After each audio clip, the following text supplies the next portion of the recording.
네, 저는 그 이민우라고 하고요. 저는 원래 이글캐드, 아두이노, 라즈베리 파이를 그 교육했던 강사고요. 그래서 한 20번 정도 강의를 했었습니다. 그래서 이번 AVR 강의는 처음이다 보니까 만약에 잘 이해가 안 가신다던가 아니면 좀 더 세밀하게 설명을 원하신다던가 아니면 조금 틀린 부분이라던가 그런 부분이 있으시면 바로 손들어서 말씀 주시면 감사하겠습니다. 네, 금일 강의는 그 마이크로 컨트롤러의 필요성과 마이크로 세서, 마이크로 컨트롤러, 마이크로 컴퓨터에 대해서 설명을 드리고 그리고 마이크로 컨트롤러의 개념에 대해서 짚고 넘어가도록 하겠습니다. 그래서 금일 교육이 조금 지루하실 수도 있는데 그 중간중간 쉬는 시간에 원하신 만큼 그 과자나 커피 같은 거 드시면서 조금 조급음 같은 거 좀 이겨내시면 좋겠고요. 그래서 금일 강의가 후반 부분에 꼭 필요한 내용들이 들어갑니다. 그래서 집중해서 들어주시면 감사하겠고요. 그리고 지금 강의 같은 거는 전부 동영상 강의로도 올라가고 제가 전주에 동영상 강의를 따로 제작을 합니다. 그걸 보셔도 되겠고요. 그래서 추가적으로 교육도 있으니까 그걸 참고하시면서 지금 강의도 보셨으면 좋겠습니다. 마이크로 컨트롤러라는 걸 저희가 배울 텐데 저희가 아트메가 328을 배우잖아요. AVR을 그 아트멜에서 AVR 공부를 위해서 아트메가 328이라는 걸 배우는데 아트메가 328은 마이크로 컨트롤러라고 부릅니다. 마이크로 컨트롤러를 처음 들으신 분들은 되게 생소하실 텐데요. 마이크로 컨트롤러는 한국말로 뭐 번역하면 뭐 이렇게 되겠는데 마이크로 컨트롤러라고 부르기도 하고 마이크로 컨트롤러 유닛이라고 부르기도 하고요. MCU라고 부르기도 합니다.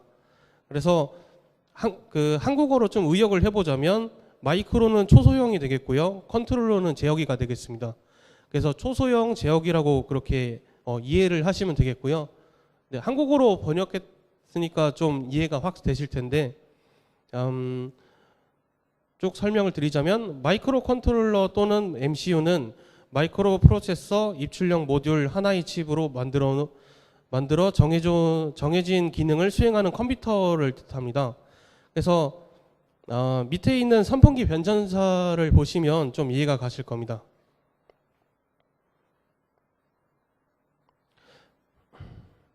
네, 초기의 선풍기는 그 기능 조작부는 로터리 방식이나 뭐 버튼식밖에 없었습니다.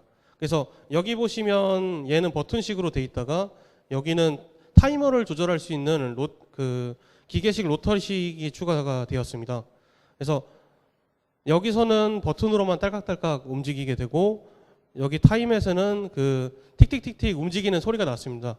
그러다 보니까 시끄러운 소음 때문에 무소음을 원해서 마이크로 컨트롤러식으로 바꿨습니다. 그래서 뭐 전자 터치식으로 바뀌기도 하고 타이머도 그 전자 터치식으로 바뀌고요. 그리고 리모컨도 그 뭐 원격으로 조정한다던가 그런 것도 가능하고요. 그리고 추가적으로 그 날개 없는 선풍기가 있는데 이거는 다음 쪽에서 설명을 드리겠습니다. 그래서 저희가 그 뭐 기계식으로 사용했던 거를 이렇게 전자식으로 바꿨던 거를 보시면 이게 마이크로 컨트롤러구나 그냥 대략적으로 이해를 하시면 되겠고요. 좀 더 자세하게 설명을 드릴 테니까 그냥 지금은 그냥 쭉 들어주시면 되겠습니다.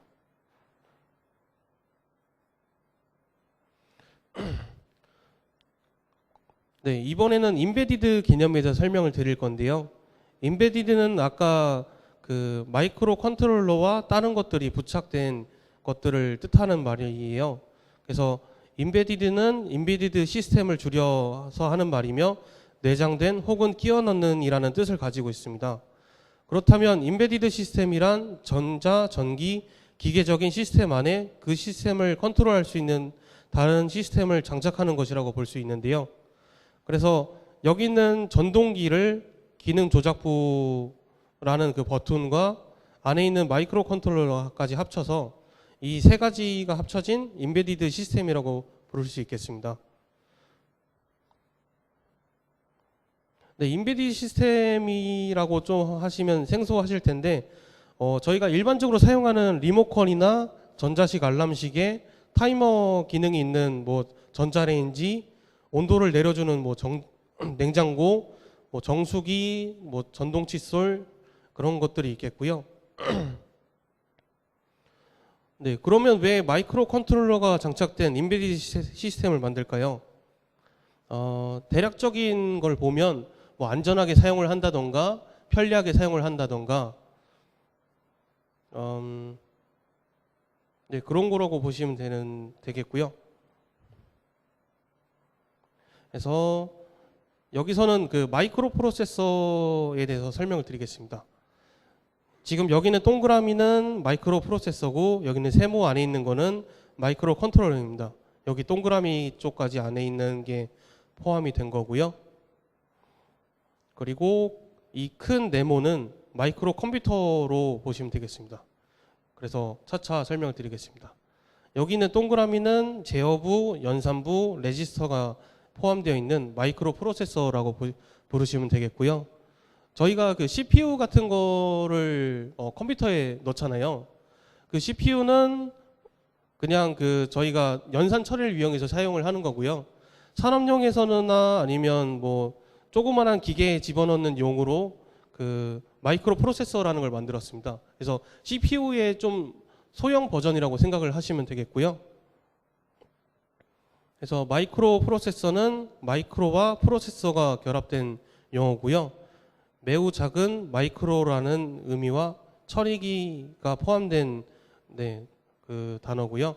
크기가 매우 작고 뛰어난 계산 능력을 가진 장치라고 보시면 되겠습니다.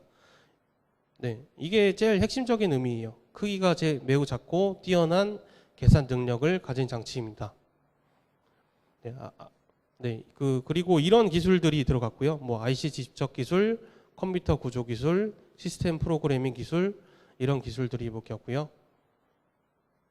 그리고 앞으로도 뭐 재료나 뭐 수학적 개념이나 전자 집약 기술이나 사회적 요구에 따라서 마이크로 프로세서가 좀 더 작아질 수도 있고 아니면 좀 더 사용 방법이 다양해질 수도 있습니다.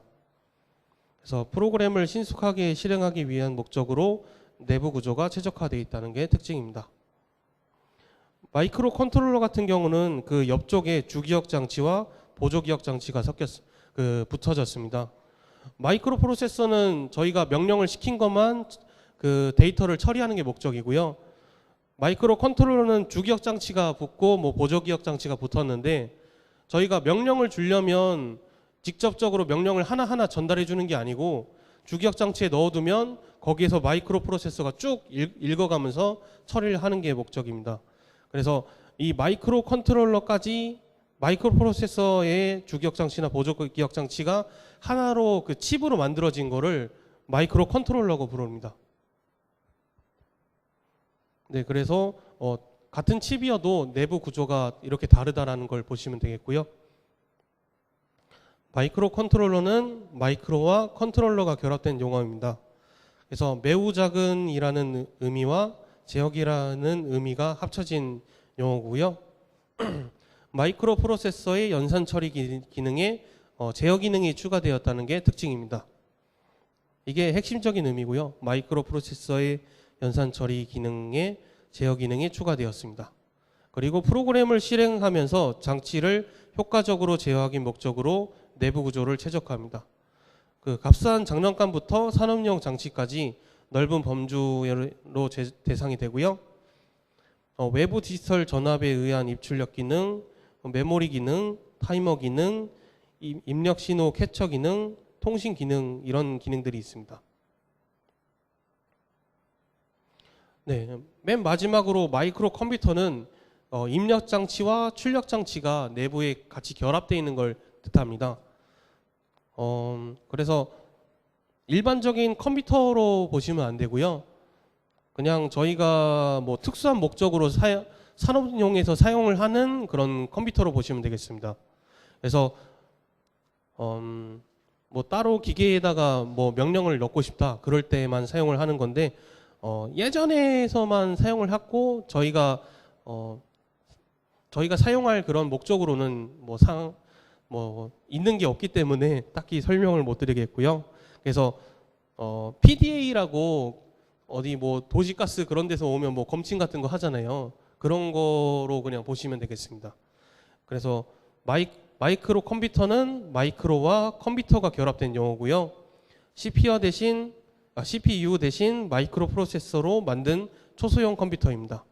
기계 장치 및 주변 장치의 인터페이스 회로 등을 붙인 보드에 탑재한 극소형 컴퓨터고요. 네, 여기 있는 그 LSI라는 대규모 직접 회로로 구성을 한 건데 이거는 그 개수로 그 파악도 가능합니다. 이제 AVR이라는 용어가 들어갑니다. 그 전에 이제 마이크로 컨트롤러가 어떤 건지 이제 짐작이 가시나요? 저는 뭐 일단 MCU라는 거를 배웠을 때 뭐 CPU랑 비교를 하기도 하고 뭐 NPU라고도 비교하기도 했는데 이게 좀 더 알기가 더 쉽더라고요. CPU랑 마이크로 컨트롤러랑 이름이 비슷해서 뭐 따로 알려주시긴 하는데 전혀 다른 거고 마이크로 프로세서랑 비교하는 게 더 쉽고요. 네, 그렇게 이해를 하시면 되고 혹시 질문 있으십니까? 네.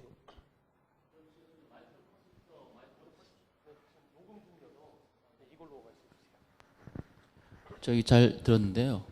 마이크로 컴퓨터, 마이크로 컨트롤러, 마이크로 프로세서 이렇게 있는데 입력 장치, 출력 장치가 포함된 걸 마이크로 컴퓨터라고 얘기를 하면 보통 우리가 알고 있는 입력 장치로 봤을 때는 뭐 키보드나 아는 뭐 인풋 데이터가 되고 출력 장치는 이제 뭐 행위라든지 디스플레이가 되는데 그런 게 다 포함되어 있는 형태로 봐야 되나요?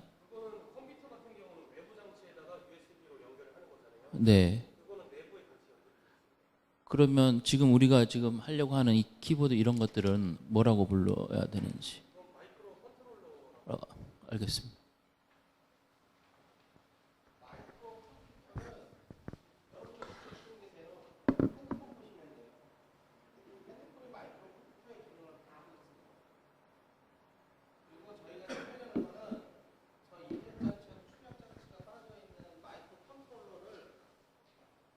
저기 해가지고 그 입력 출력 장치에 대용하는 무언가를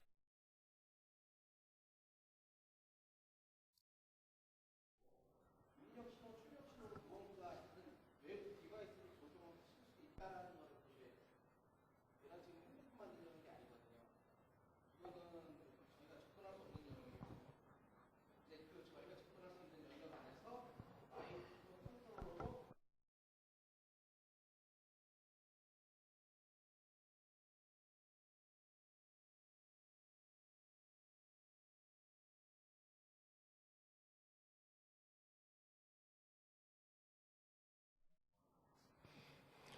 네, 이제 AVR이라는 걸 배워보도록 하겠습니다. 혹시 아트멜이라고 들어보셨나요? 네, 아트멜이라는 그런 그 회사가 있는데요. 저희가 지금 가지고 있는 그 우노 보드 있잖아요. 우노 보드에 있는 칩을 만든 회사입니다. 그런 회사라고 보시면 되겠고요. 이제 거기서 AVR이라는 거를 만들었습니다. 그래서 아트멜 AVR이라고 만들었는데 이거는 1996년에 아트멜사에서 개발된 하버드 구조로 수정한 8비트 RIC 단일칩 마이크로 컨트롤러입니다. 이 내용들은 이 빨간색 내용들은 그 후반부에 추가적으로 설명이 들어갑니다. 그래서 지금 중요한 거는 아트멜에서 AVR이라는 걸 만들었다 그렇게 보시면 되겠고요. 그래서 출시 당시에 AVR은 프로그램을 저장하기 위해서 이용한 메모리 방식과 다른 마이크로 컨트롤러처럼 롬, EEPROM을 사용하지 않고 단일칩 플래시 메모리를 사용한 최초의 마이크로 컨트롤러 중 하나입니다. 여기서도 플래시 메모리를 사용한 그 최초의 마이크로 컨트롤러라고 나오잖아요. 그래서 여기서는 하버드 구조로 수정한 8비트 RIC 단일칩 마이크로 컨트롤러 그리고 플래시 메모리를 최초로 사용을 했다. 이 두 가지만 기억을 하시면 되겠습니다. 그래서 AVR은 6개의 기본 모듈으로 되어 있습니다. 저희가 사용할 거는 메가 AVR이고요. 근데 저희는 이번에 모인 게 아두이노에서 좀 더 잘 사용하기 위해서 모인 거잖아요. 좀 더 최적화를 시켜가지고 좀 더 작은 걸 쓰고 싶다 하시면 이 메가 ABR보다 한 반절 정도 작은 타이니 ABR을 쓰실 수도 있겠고요. 물론 그 핀 타입만 작은 거지 그 다른 칩 용은 그 SMD 타입 용은 다르기 때문에 그렇게 참고해 주시면 되겠고요. 이 타이니 ABR은 0.5에서 8kg 프로그램 메모리를 가지고 있습니다. 그래서 기본적으로 2KB 프로그램 메모리를 가지고 있다고 보시면 되겠고요. 그래서 엄청 간단한 그냥 리모컨 키고 끄고 그 정도는 가능한데 이거 가지고 뭐 3개의 모듈을 뭐 컨트롤한다 그런 거는 안 들어갈 겁니다. 그래서 그 이상은 메가 AVR에서 들어가고요. 메가 AVR에서는 8에서 256KB 프로그램 메모리를 가지고 있습니다. 그리고 핀은 28에서 100핀 정도 가지고 있고요. 그 확장된 명령어 집합을 가지고 있습니다. 그래서 곱셈 명령어, 큰 프로그램 메모리 처리한 명령어가 있는데 이거는 후반 부분에 들어가니까 이거는 그냥 참고만 해주시면 되겠고요. 그리고 확장된 주변 장치 세트라고 나오는데 이거 같은 경우는 타이니 AVR 같은 경우는 제한된 주변 장치라고 나와요. 그래서 UARTP는 똑같이 같은데 SPI나 I2C 그런 그 프로토콜로 들어가는 핀들이 있습니다. 그 핀들의 개수가 확연히 차이가 납니다. 이거는 거의 하나씩인데 여기는 적어도 4개에서 8개 정도 그렇게 보시면 되겠고요. 그리고 뭐 X메가라는 것도 있고 32비트 ABR이라는 것도 있습니다. 그래서 여기 있는 건 쭉 읽어보셔도 되는데 좀 더 일단 한번 하는 거니까 설명을 드리겠습니다. 이거는 그 16에서 384KB 프로그램 메모리를 가지고 있고요. 44에서 64 100핀 패키지를 가지고 있습니다. 그리고 확장된 성능을 가지고 있고요. DMA는 뭐 오버클럭 그런 거 비슷한 거고요. 이벤트 시스템은 이거는 그 다른 거라서 이거는 추가적으로 따로 뭐 궁금하신 분은 앞에 나오시면 제가 찾아서 알려드리겠습니다. 그리고 암호화 지원이 가능하고요. 이것도 마찬가지로 확장된 주변 장치를 가지고 있습니다. 어플리케이션 스페시틱 AVR. 이거는 메가 AVR을 기반으로 다른 AVR 계열에서 찾을 수 없는 LCD 제어나 USB 제어나 진화된 PWM, 캔 통신 등을 모듈로 추가할 수가 있는데요. 캔 통신은 자동차 쪽에서 사용을 하는 그런 통신이고요. FPSLIC는 AVR에 FPGA가 추가됐다고 보시면 되는데요. FPGA는 칩에서 저희가 원래 칩이 구성된 대로 저희가 사용을 하는 건데 이건 프로그램으로 칩의 구조를 바꿀 수 있는 걸 뜻합니다. 그래서 5K에서 그 40K 정도 게이트가 달렸고요. 다른 AVR과 달리 AVR 프로그램 코드를 그 SRAM에 추가할 수가 있고요. AVR 코어는 50MHz 이상에서도 실행은 가능합니다. 그리고 32비트 AVR은 2006년에 아트멜은 32비트 기반으로 AVR32 구조를 만들었습니다. SIMD와 그 DSP 명령어를 추가하여 오디오와 비디오 처리가 가능합니다. 그리고 이거는 그 AVR에서만 가지고 있으려고 해서 뭐 암코어와 호환되지 않다고 합니다.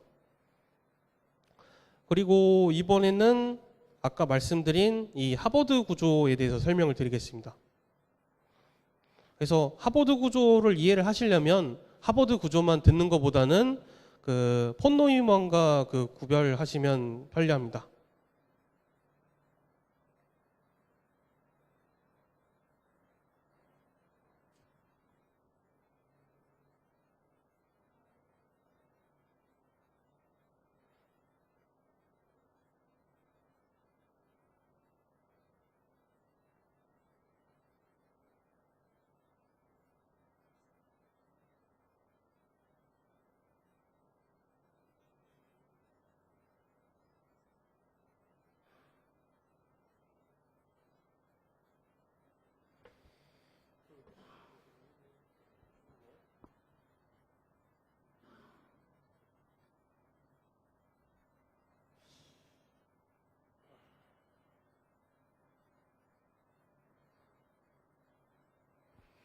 네.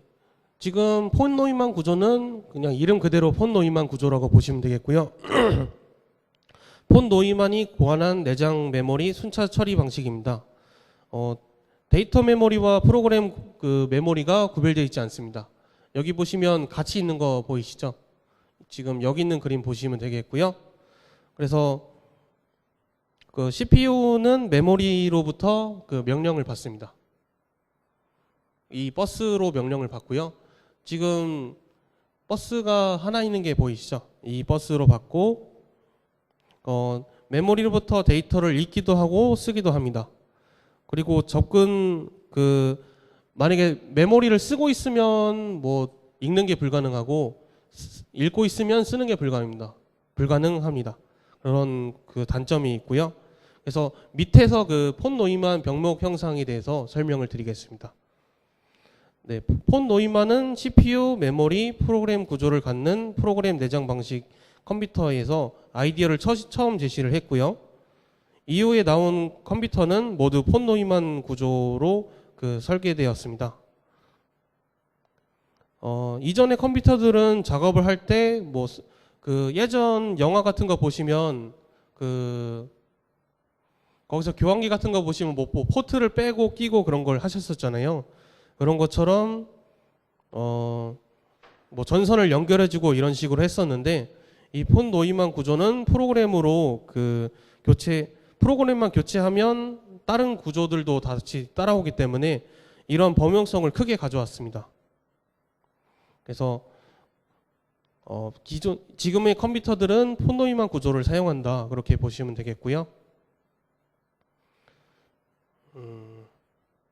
그래서 방금 설명드렸다시피 폰 노이만 구조의 디지털 컴퓨터는 저장된 프로그램의 개념이 도입되었습니다. 이 프로그램을 구성하는 명령어들을 이미 접근이 가능한 메모리상으로 순차적으로 배열하고 동시에 조건 분기를 무한적으로 허용한다는 것을 뜻합니다. 폰 노이만 구조에서는 같은 메모리 속에서 실행 코드와 데이터가 따로 구분되지 않고 함께 섞여 있습니다. 방금 설명드렸다시피 프로그램이랑 데이터가 같이 섞여 있기 때문에 한번 프로그램을 사용을 했으면 다시 CPU로 넘어가서 처리를 해줘야겠죠. CPU에서 데이터 처리가 된 거를 다시 쓰기를 해줘야 되고 그 다음 메모리에 저장을 하겠죠. 이런 방식으로 버스가 하나여서 왔다 갔다 하는 것도 특징이지만 저희가 프로그램을 하나 사용하고 메모리를 사용하기 위해서는 한번 쭉 다시 읽어야 되는 그런 단점이 있습니다. 그것 때문에 하버드 아키텍처가 유리하다는 장점이 있는데요. 이거는 추후에 이 다음 페이지에서도 또 설명을 드리도록 하겠습니다. 그리고 이제 폰 노이만 병목 형상에 대해서 설명을 드릴 텐데 방금 설명드렸다시피 버스가 하나여서 하나에 한 처리밖에 못한다는 그런 단점을 가진 건데요. 그래서 일반적으로 자료 경로의 병목 현상 또는 기억 장소의 지연 현상을 이릅니다. 이걸 순차적으로 수행하고 이를 순차적으로 사용할 수 없기 때문에 다르게 추가가 되었습니다. 그래서 메모리 계층이나 DMA나 뉴로모픽, 컴퓨팅 같은 걸로 해결은 되었는데요. 이런 단점이 있다는 것만 그냥 기억하시면 되겠습니다.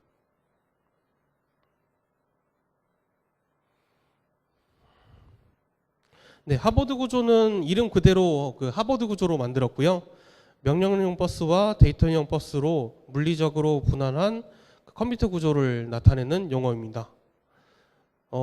지금 보시는 대로 프로그램 메모리랑 데이터 메모리랑 따로 돼 있고 아까는 CPU였는데 지금은 마이크로 프로세서가 있죠. 아까 맨 처음에 동그라미 그쪽에 있는 거요. 그래서 이거는 마이크로 컨트롤러 쪽에서 사용한다고 보시면 되겠고요. 이거 다 합하면 마이크로 컨트롤러죠. 예. 아까 세모난 걸로 보시면 되겠습니다. 여기는 동그라미, 여기는 세모. 그렇게 보시면 되겠고요. 이거는 한 번에 데이터 메모리와 프로그램 메모리를 따로 꺼내올 수 있고 쓸 수도 있기 때문에 되게 속도가 많이 빨라졌습니다. 근데 이렇게 사용을 하려면 그 정기적인 회로가 많이 필요합니다. 그런 단점이 있는데 속도가 이거가 더 빠르기 때문에 이쪽을 사용한다는 걸 보시면 되겠고요. 근데 단점이 있다면 그 똑같이 버스가 하나여서 하나에 한 처리밖에 못 한다는 거는 여전히 큰 단점이었습니다. 그래서 중간중간에 이 수정된 하버드 구조를 보시면 그 캐시 메모리를 집어넣어서 동시에 병행 처리할 수 있는 기능을 만들었고요. 그래서 밑에 있는 그림을 보시면 버스가 좀 더 추가되어 있는 거를 보실 수 있겠습니다.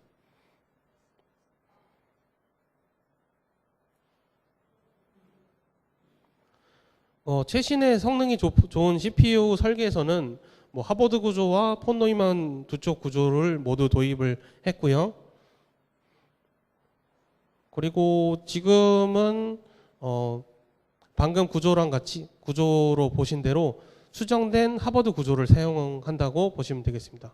그래서 이거는 보통 하버드 아키텍처라고 부르고요. 모디파이 하버드 아키텍처라고 부릅니다.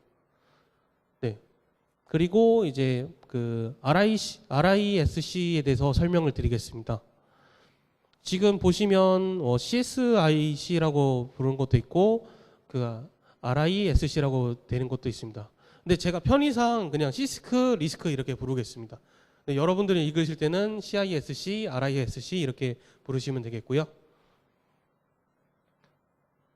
그래서 CISC는 인텔 86K 그리고 RISC는 파워PC, 맥북, 암 프로세서, 퀄컴 이렇게 보시면 되겠습니다.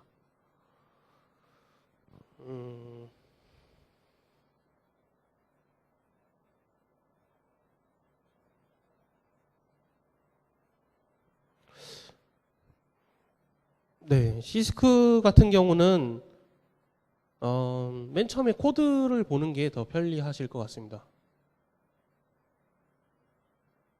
아이고.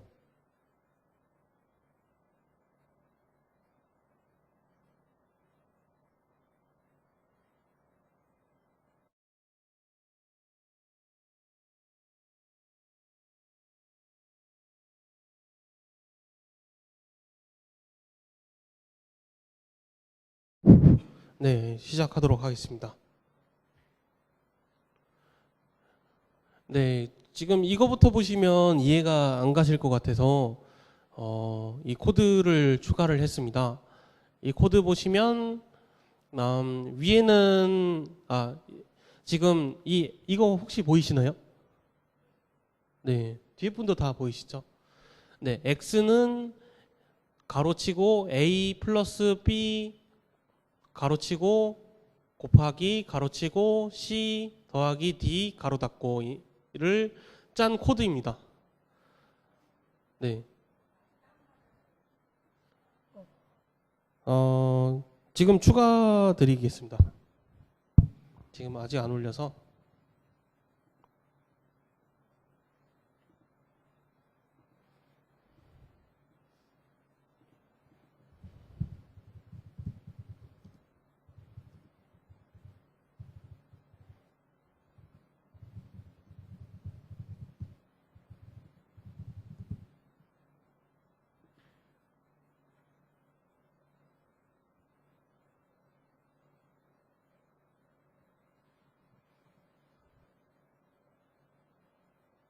네, 지금 수정해서 올렸고요.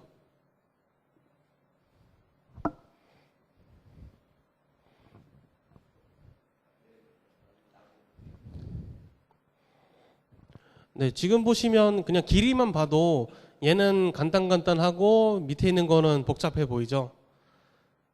지금 add 쪽에다가 뭐 R1, AB 뭐 이런 걸 집어넣는데 A가 뭔지 B가 뭔지도 모르겠고 뭐 R1, R2 같은 거는 그 안에 정해져 있는 그뭐 번지수 그런 거라 가지고 이해는 하겠는데 여기는 뭐 A나 B가 뭐 메모리인지 뭔지 모르잖아요. 이쪽에서 봤을 때는. 그래서 이 차이점이 있는데 그걸 정리한 표입니다. 그래서 밑에 있는 코드를 먼저 설명드리고 그 다음에 이 표에 대해서 설명을 드리겠습니다. 지금 RISC부터 보자면 로드 R1, A라고 나와 있는데요. 이거는 메모리에 있는 A를 R1에 집어넣는 것을 뜻하고요. 그리고 로드 뭐 이것도 똑같습니다. 메모리 B를 R2에 집어넣습니다. 그리고 메모리 C를 R3에 집어넣습니다. 메모리 D를 R4에 집어넣습니다. 그리고 add는 더하는 거잖아요. 그래서 R1 플러스 R2를 더해서 R1에 집어넣습니다. 이 옆에 있는 거는 주석 같은 거고요. 이것처럼 보시면 되겠습니다. R1과 R2를 더해서 R1에 집어넣는다. 그리고 밑에 있는 것도 동일하고요. R3와 R4를 더해서 R3에 집어넣고, 그리고 이거는 곱하기라는 그 기호고요. 그래서 R1과 R3를 곱해서 R1에 집어넣습니다. 그리고 최종적으로 그 R1을 X라는 메모리에 집어넣습니다. 그래서 끝이 나는데요. 그 CISC는 간단합니다. A와 B라는 메모리를 잡아가지고 R1에 집어넣습니다. 그리고 밑에 있는 것도 마찬가지고요. C와 D를 더해서 R2에 집어넣고요. 그리고 R1과 R2를 곱하기만 해도 끝입니다. 그래서 간단하게 끝나죠. 그래서 CISC는 명령어가 복잡하고요. 그리고 RISC는 그 명령 구조가 간단합니다. 딱 봐도 하나씩 돼 있죠. 그리고 마찬가지로 뭐 하드웨어도 간단하겠고요. 대신 CISC 같은 경우는 명령어 개수가 많고요. RISC는 명령어가 그 길이가 고정되어 있습니다. 그리고 RISC 같은 경우는 메모리 사용이 비효율적이고, 그리고 상대적으로 많은 명령어들을 알아야 됩니다. CISC는 상대적으로 그 명령어를 적게 알아도 되고요. 네, 이런 차이가 있습니다.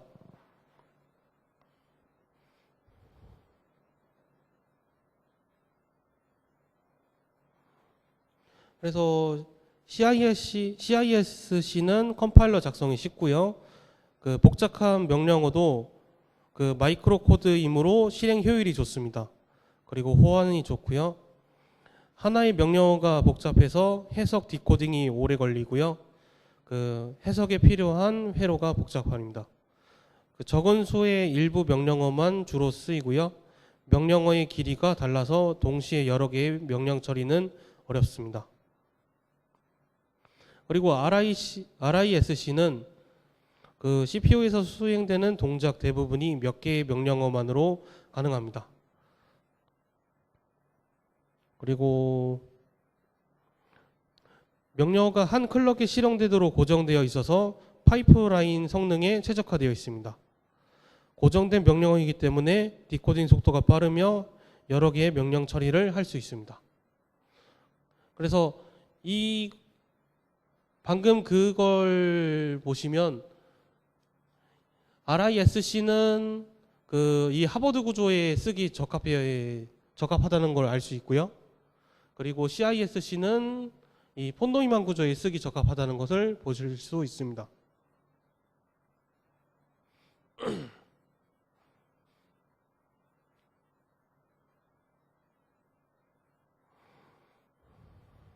그래서 뭐가 좋다 이렇게 말씀을 드리기 어렵고요.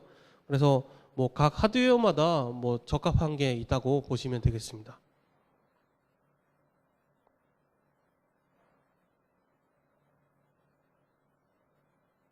그리고 여기서는 마이크로 컨트롤러의 세부적인 구성 요소로 설명을 드리겠습니다.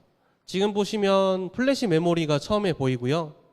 아까 말했던 그 프로그램 메모리, 그리고 그 프로세서인 코어, 그 옆에는 데이터 메모리가 있습니다. 근데 아래 보시면 구조가 나눠져 있죠. 밑에 보시면 이건 플래시 메모리라고 읽고 코어는 CPU라고 읽고요. 그리고 데이터 메모리는 그 구분이 되어 있습니다. SRAM, 뭐 GPIO나 ADC, 타이머, EEPROM, SPI, I2C, UART 이런 것들이 사용되게끔 분리가 되어 있고요. 그래서 맨 처음에 플래시 메모리는 그 CPU가 어떤 동작을 할지에 대한 명령어를 저장하는 역할을 합니다. 그래서 아두이노를 사용해 보셨을 분들은 알겠지만 명령어가 너무 크면 플래시 메모리에 업로드가 안 되면서 프로그램 메모리가 꽉 찼습니다. 이런 식으로 뜹니다. 그 최신 아이디는 그렇게 뜨는데 그 최신 아이디가 아니면 업로드가 안 되면서 뭐 계속 뭐 빨간 코드로 뭐 이상한 코드가 뜹니다. 검색해도 제대로 안 나오고 그래서 처음에 업로드는 플래시 메모리 한다는 걸 기억해 주셨으면 좋겠고요. 그래서 이거는 CPU가 수행해야 할 명령어 개수를 의미하기도 합니다. 그리고 해야 할 동작이 복잡하거나 명령어를 많이 써야 한다면 프로그램 메모리의 크기가 큰 마이크로 컨트롤러를 선택해야 됩니다. 여러분들이 이 프로그램들을 집어넣고 여기서 꺼내서 사용해야 할 라이브러리도 여기다 집어넣었어요. 그러면 이쪽 안에 쭉 쌓이게 됩니다. 네, 그런 거를 그냥 여기 플래시 메모리에서 사용한다는 것만 기억을 해주시면 되겠고요. 이 코어인 CPU에서는 그 프로그램 메모리에서 명령어를 가져와서 명령어를 수행만 하는 녀석입니다. 명령어를 수행 후 만들어지는 임시 데이터는 SRAM에 저장이 됩니다. 네, 사람에 비유하면 두뇌가 같은 역할을 하고요. 이 코어 옆에 연결된 오실레이터가 있습니다. 오실레이터는 아까 보셨다시피 한 클럭당 명령어를 처리할 수 있게끔 해주는 녀석이고요. 이 클럭 주파수에 따라서 얼마나 빠르게 동작할지가 결정이 됩니다. 저희는 RIC 방식이기 때문에 아트메가 328은 RIC 방식이기 때문에 이 클럭 수가 빠르면 빠를수록 좋은데 이것도 지정이 되어 있습니다. 이 후반 부분에 클럭이 몇 클럭이다 딱 정해져 있는데 그대로 넣으시면 됩니다. 저희는 우노에서는 16MHz를 쓰기 때문에 초당 16메가만큼 명령어를 처리하시면 된다고 보면 되겠습니다. 그리고 데이터 메모리인 SRAM은 명령어가 수행된 후 결과값을 저장하는 데 사용을 합니다. 그래서 저희가 플래시 메모리에 프로그램을 저장을 했고 이거를 SRAM에서 계속 불러와서 사용을 합니다. 그래서 저는 아두이노를 사용할 때 그걸 제일 많이 봤어요. 시리얼 모니터를 엄청 많이 써가지고 이거를 계속 불러오다 보니까 SRAM이 꽉 차게 됩니다. SRAM이 꽉 차게 되면서 이거는 메모리가 꽉 차는지 안 꽉 차는지 보여주지도 않고 그냥 뻗어버려요. 그래서 계속 무한 리부팅 그런 게 됩니다. 그래서 추후에 알게 된 사실은 SRAM이 다른 메모리를 초과할 정도로 꽉 차게 되면 리셋이 된다고 합니다. 그래서 그런 증상이 나오시면 프로그램을 좀 더 최적화하신다던가 아니면 메모리를 플래시 메모리로 꺼내와서 사용하는 방법이 있겠습니다.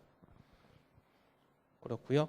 그리고 예를 들어서 템프라는 변수에 3 더하기 5라는 명령어가 실행되어 8이라는 결과가 만들어지면 그 결과값은 SRAM에 저장이 됩니다. 네, 그렇게 해서 이제 알아봤고요. 그리고 각 GPIO, ADC, 타이머, EEPROM, SPI, I2C, UART라는 프로토콜과 레지스터 같은 것들이 있는데 여기 있는 거를 사용하실 때 여기를 건드려야 되는 경우가 생깁니다. 이거는 뭐 다음 주가 될 수도 있고 아니면 내일이 될 수 있는데 그때 추가적으로 설명을 드리도록 하겠습니다.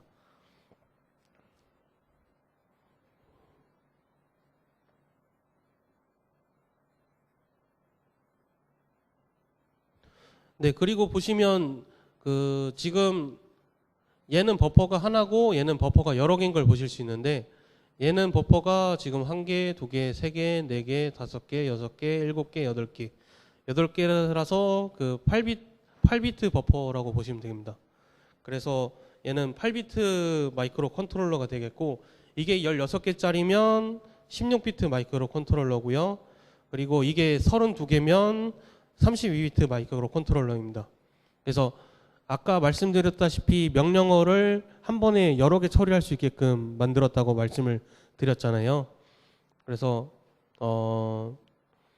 이게 늘면 명령어도 많아지는 대신 한 번에 처리할 수 있는 것도 많아진다고 보시면 되겠습니다.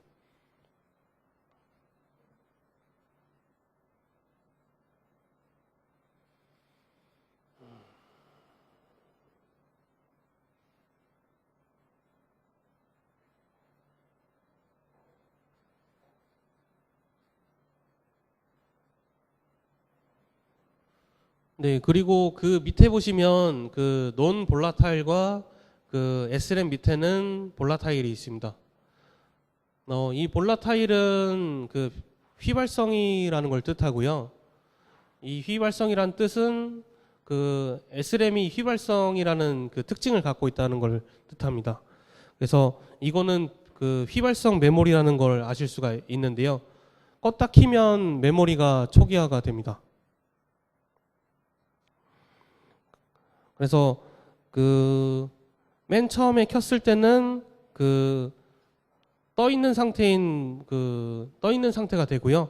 이거를 비트 값이 1이 될 수도 있고 0이 될 수가 있는데 이거를 처음에 초기화를 시켜줘야 되고,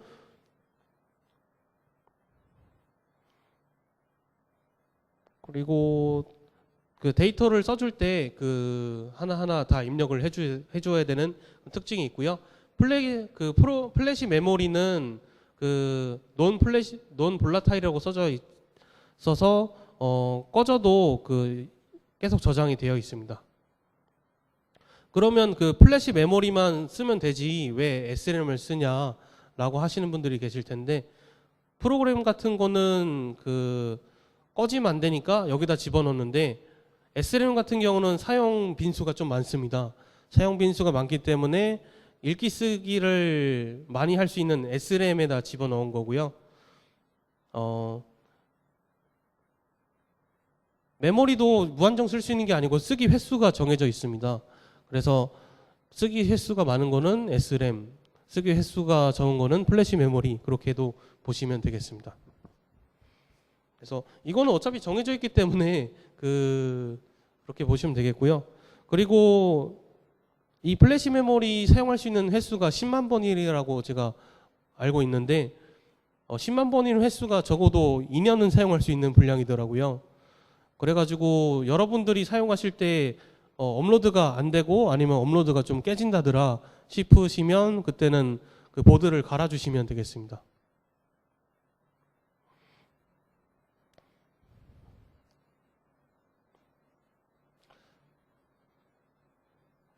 네, 이거는 그 아까 그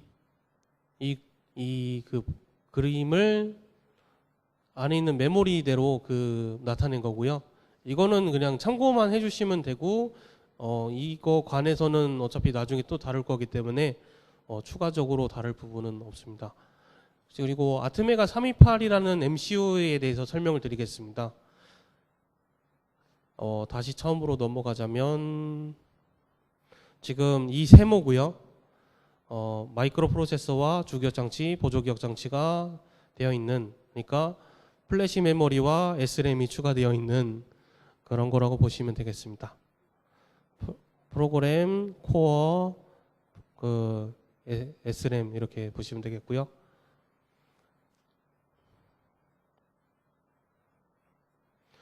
그래서 이 328이라는 거는 그 모디파이 하버드 아키텍처를 사용하고 리스크라는 거를 말씀을 드렸고요. 동작 전압은 5V를 사용을 하고요. 핀 수는 28개고 비트는 8비트입니다. 아까 버퍼 수가 8개라고 말씀을 드렸었죠.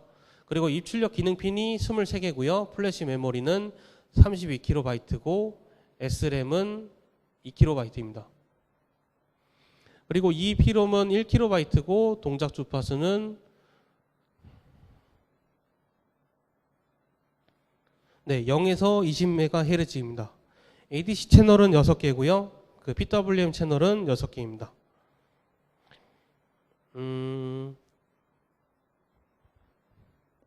네, 여기서 중요한 거는 그 플래시 메모리랑 SRAM을 보시면 됩니다. EEPROM은 잘 사용 안 하고 데이터 시트에서도 별로 사용하지 말라고 추천돼 있다고 합니다. 그래서 여러분들이 보셔야 될 거는 플래시 메모리, SRAM만 보시면 되고요. 지금 핀 수가 28개라고 나와 있는데 LCD 2개만 꼽으면 꽉 찰 정도로 핀 수가 생각보단 적습니다. 뭐 다른 방식으로도 뭐 LCD를 사용할 수 있긴 한데 지금 28개가 많지 않다고만 보시면 되겠고요. 그래서 여러분들은 뭐 선정하실 때 뭐 그렇게 선정하시면 되겠고요. 지금 보시는 거는 그 아트메가 328의 그 핀입니다. 그래서 여기 있는 핀 옆에 그 뭐 리셋도 있고 뭐 RX도 있고 뭐 TX도 있고, 그래서 GPIO랑 다른 뭐 UART나 I2C, SPI 그런 것들을 동시에 사용할 수 있는 것들이 있고요. 그래서 이런 방식 때문에 그 레지스터를 건드려 줄 때 잘 건드려 줘야 됩니다. 저희는 맨 처음에 아두이노를 사용할 때 지정을 해주잖아요. 핀 타입은 어떤 거다, 이거는 어떤 걸로 쓰겠다 이렇게 지정을 해주는데, 이거 아트메가 328도 그런 식으로 지정을 해줍니다. 그래서 아두이노 펑션도 나와 있습니다. 이 옆에 같이 있는데 이것도 사용할 때마다 그 자주자주 띄어서 보여드리도록 하겠습니다.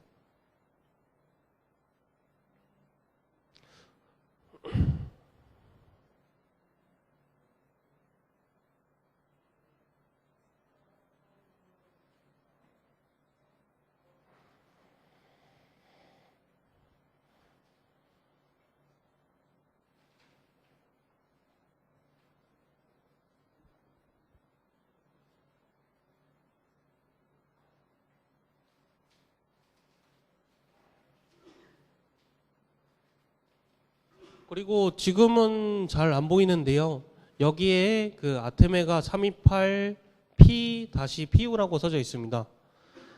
그 아테메가 328이라는 것과 아테메가 328P는 다릅니다. 그래서 내일이나 아니면 다음 주에 그 예제를 돌려보실 텐데, 이거를 사용하실 때 아테메가 328이라고 누르지 마시고 아테메가 328P를 눌러주셔야지 작동을 할 겁니다. 안에 있는 그 구조가 다르기 때문이고요. P는 그 로우 파워 그런 뜻을 뜻하고요. 그 다시 P는 뭐 플라스틱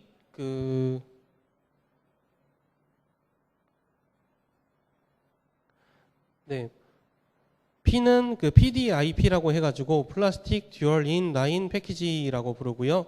U는 그 무연 소재로 그 무연 소재 납땜 아시죠? 납 아시죠? 그런 걸로 만들었다고 보시면 되겠습니다.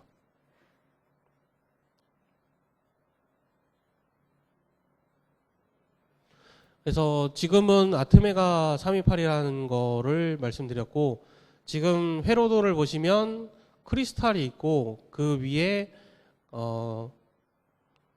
이 캐패시터 2개가 붙여 있는 걸 보실 수 있습니다. 이거는 각 크리스탈마다 어떤 캐패시터를 붙여줘야 될지 설명이 되어 있고요. 그래서 데이터 시트 보시고 그 연결을 해주시면 됩니다. 아니면 이런 회로도가 인터넷에 무구장창 많이 있기 때문에 검색해가지고 찾아보시면 되겠고요. 그리고 뭐 이글캐드 강의도 했는데 그거 동영상 보시면서 이런 것도 만들어 보실 수 있겠고요.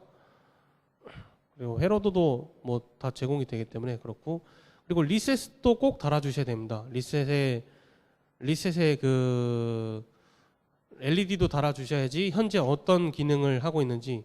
이거는 다른 핀이죠. LED는 다른 핀이고, 그 초반에 그 한번 껐다 켜주는 게 있는데 이것도 후반 부분에 설명을 드릴 거고요. 그리고 ISP 가지고 그 업로드를 해볼 거고요. 그래서 여러분들한테 마이크로 B2 USB 그 케이블과 그 ISP를 드렸습니다. 그걸로 업로드를 해보겠고요. 지금 우노 같은 경우는 아예 그냥 전압 같은 게 정해져 있고 출력도 어떻게 나와 있는다 정해져 있습니다.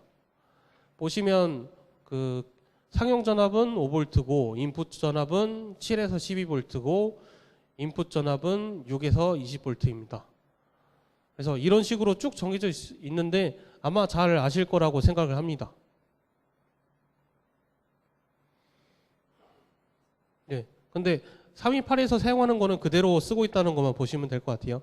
얘도 마찬가지로 32KB, SRAM은 2KB, EEPROM은 1KB 사용한다는 걸 보실 수가 있겠습니다.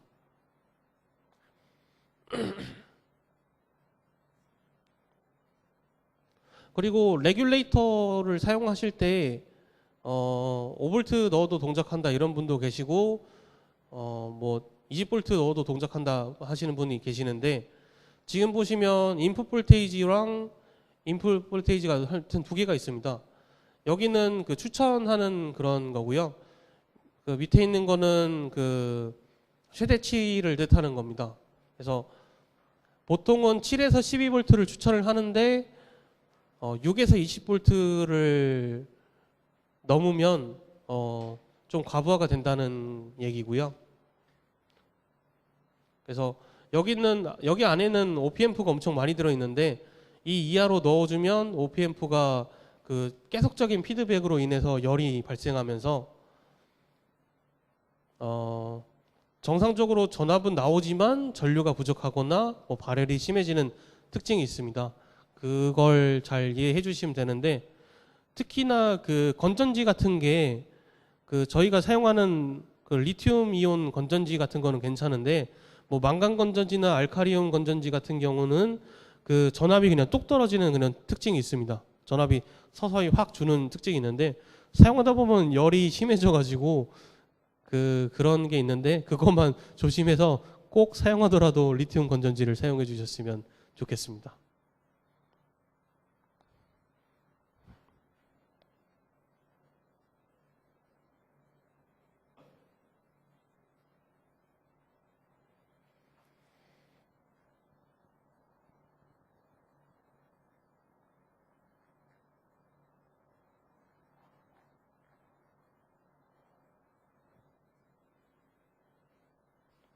네, 이제 그 업로드하는 방법에 대해서 설명을 드리도록 하겠습니다. 업로드 할 때는 이러한 절차를 가지는데요. 맨 처음에 그 USB to UART로 변환을 하는 과정. 맨 처음에 컴퓨터에다가 그 아두이노 우노를 연결합니다. 지금 아두이노 말씀을 드리는 거고요. 아두이노는 지금 여기다가 마이크로 B 케이블을 연결하고 업로드를 하는데요. 중간 보시면 이게 USB to 시리얼에 연결되어 있다는 걸 보실 수 있겠고요.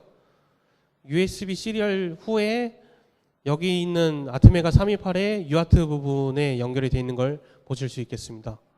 그거를 그 순서도라고 하지는 할 건 없고 그냥 순서 그림을 나타낸 거고요. 지금 이걸 보시면 USB 옆에 아트메가 16U2라는 게 그 붙어 있습니다.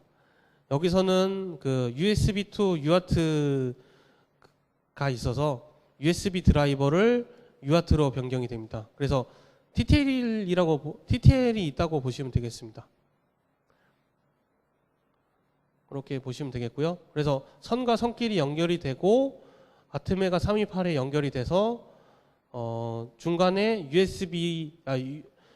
뭐 TTL 신호로 들어온 거가 뭐 RS232가 되겠죠. RS232로 들어온 거를 부트로더가 받아들여서 이거를 변환해서 플래시 메모리에 집어넣습니다. 그렇게 보시면 되겠는데요. 그래서 부트로더는 한마디로 정의하자면 부팅을 하기 위한 프로그램을 불러오는 프로그램을 말합니다. 네, 컴퓨터로 예를 들면 운영체제 OS를 불러오기 위한 프로그램이라고 하실 수 있는데요. 그래서 바이오스 후에 부트로더, 후에 커널, 후에 운영체제 이렇게 보시면 되는데 좀 더 세밀하게 설명을 드리자면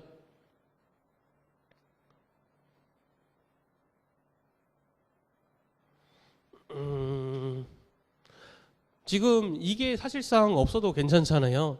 USB 후에 바로 그 부트로더로 들어가면 되는데, 그러면 그 계속 버퍼를 지켜봐야 됩니다. 아트메가 328에 버퍼를 지정해두고 그 있을 텐데, 그거를 계속 지켜봐야 되는 그런 단점이 있어서 중간에 그거를 처리해줄 녀석인 아트메가 16U2라는 거를 만들어 놨습니다. 그래가지고 이게 꼭 필요하다는 것만 알아주시면 되는데, 지금 이 우노 같은 경우는 핀이 있구나 이렇게 아시면 되는데, ISP는 그 이 내부에 있다고만 이해를 해주시면 되겠습니다. 얘는 케이블에 있고 얘는 보드에 있고 그 차이가 있겠고요.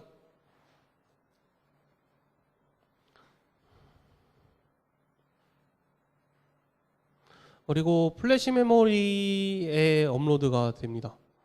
그래서 그 부트로더의 그 플로우 차트는 이렇게 되고요.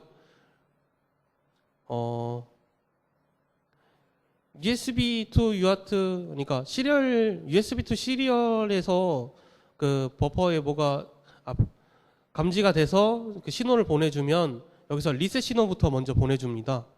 그래서 그 아두이노 아트메가 328에서 리셋이 발생하면, 지금 잘 안 보이실 텐데,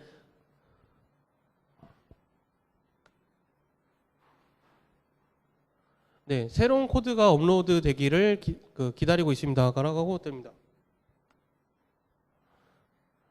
네, 그렇고요.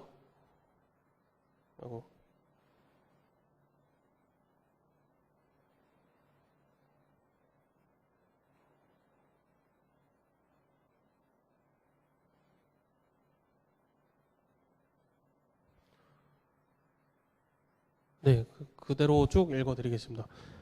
네, 리셋이 발생하면 새로운 코드가 업로드 되기를 기다리고 있습니다. 라고 뜹니다. 그래서 여기서 그 버퍼에 뭐가 왔는지 확인을 합니다. 리셋이 발생한 후에 확인을 하고요. 그래가지고 만약에 업로드 된 걸 기다리고 있다고 하면 기존의 코드를 삭제합니다. 그러니까 플래시 메모리 있는 걸 전부 다 삭제를 하고 그 다음에 새로운 코드를 업로드를 합니다. 그래서 1초 세는 타이머를 리셋하고 그 타이머가 경과인지 확인한 후에 업로드 코드를 실행합니다. 근데 만약에 저희가 리셋 키만 딱 눌렀어요. 리셋 버튼을 눌렀을 때는 이때는 그 버퍼에 아무것도 없기 때문에 그 감지가 안 되고요. 그다음 타이머도 1초를 경과한 후에 그냥 그 뭐 계속 아니오가 뜨겠죠. 그래서 리셋 한 번만 되고 끝나는 게 되겠고요. 그래서 여러분들이 그 아두이노 우노의 회로들을 보면 여기 DTR이라는 게 연결되어 있다는 걸 보실 수 있겠습니다. 여기서 리셋 신호가 들어오면 여기서 감지를 하는 걸 보실 수 있겠습니다. DTR에서 리셋 신호를 감지를 한다. 13번 핀에서 리셋 신호를 감지를 한다. 그렇게 보시면 되겠습니다. 그래서 저희가 그 맨 처음에 할 게 아두이노를 먼저 업로드를 하는 건데, 그때 13번 핀이 업로드 되면서 한번 깜빡이는 거를 직접 보실 수도 있겠습니다.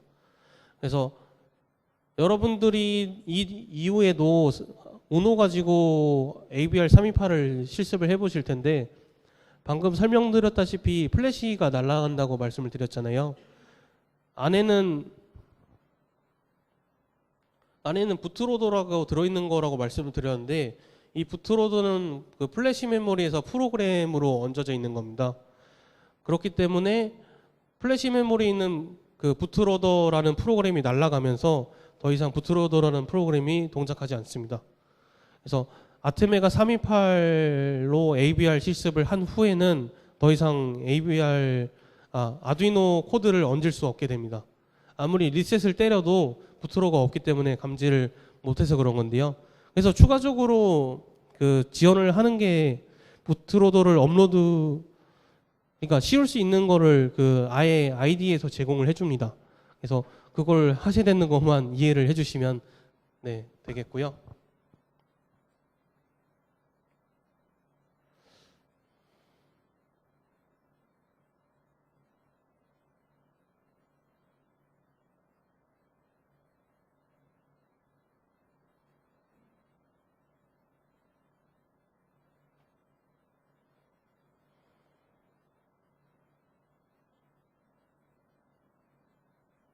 네, 그래서 여러분들이 플래시 메모리가 뭔지, SRAM이 뭔지만 충분히 이해가 가셨으면 이번 강의는 네, 충분하겠고요. 그리고 더 강의가 준비되어 있으니까 이번에도 한 10분 정도 쉬다가 시작하도록 하겠습니다.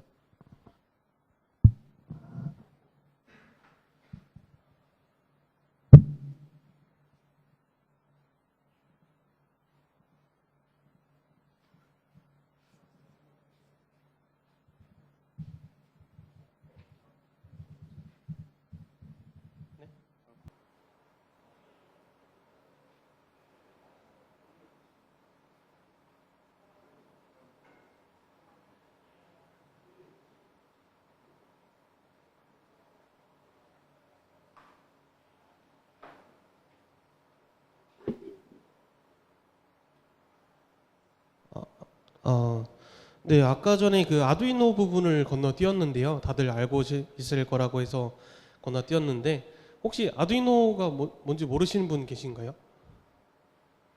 아, 두 분 계시네요. 네. 음,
네, 아두이노는 간단하게 얘기해서 이런 아두이노에서 제공해 준 하드웨어랑 아두이노에서 제공해 준 그 스케치라는 그 코드가 있습니다. 그 코드가 있고요. 그리고 이 프로그램을 제공해 준 그 아두이노 IDE 그리고 아두이노 커뮤니티까지 합해서 전체적으로 아두이노라고 부릅니다. 그래서 아두이노는 이탈리아 대학 교수가 그 디자인 학생들이 디자인하기 편하게끔 만든 제품을 뜻하고요.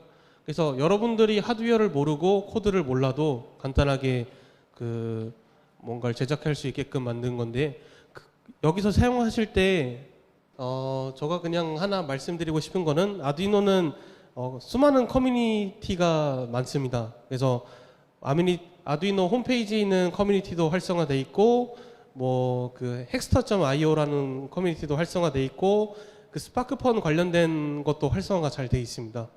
그래서 저는 헥스터.io를 좀 추천을 드리는데요.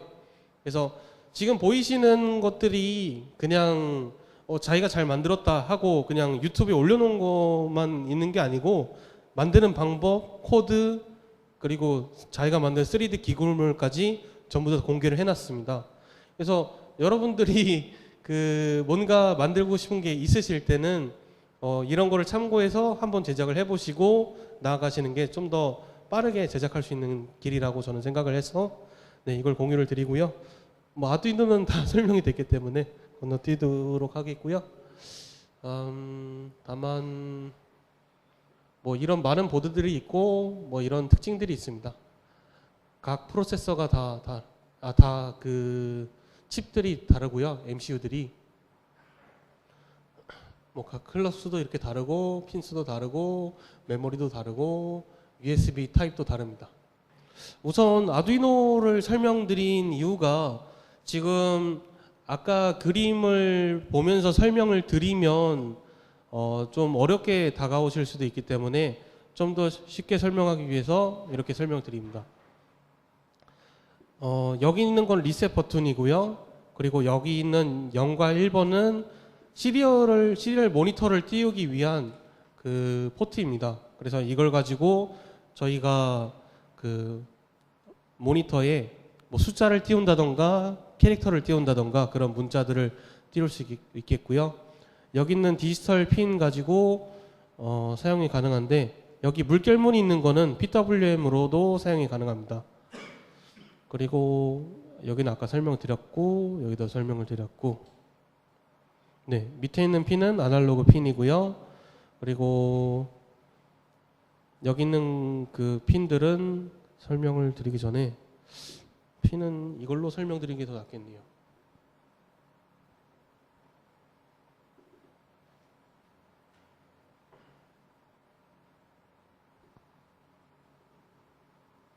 이거는 그 구글에다가 그 아두이노 우노 핀맵이라고 치면 나오고요.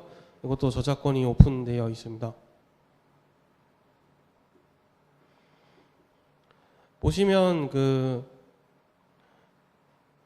아두이노 핀은 그 이 핑크색으로 되어 있고요. 그리고 여기 있는 그 아트메가 328의 핀은 여기는 흰색으로 되어 있습니다. 그리고 해당 기능들은 이런 식으로 써져 있고요. 그래서 뭐 PWM이 가능하고 뭐 이런 것들이 있는데 여러분들은 보셔야 될 게 여기 노란색으로 써져 있네요. 흰색이 아니고 노란색으로 써져 있고 보셔야 될 게 여기 있는 핀들입니다. 뭐 클럭도 클럭에서 여기 있는 핀이고 뭐 SPI나 I2C 같은 것도 가능하고 뭐 UART도 가능하고 그리고 ADC도 이쪽 위쪽에도 있고요.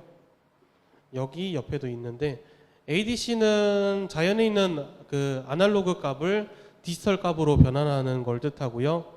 PWM은 그 반대로 그 디지털을 아날로그로 표현한 걸 뜻하는데 이거는 나중에 설명을 드리겠습니다. 일단은 짚고는 넘어가야지 나중에 들으면 생소하지 않고 이해하실 때 편리하기 때문에 일단 먼저 설명을 드립니다.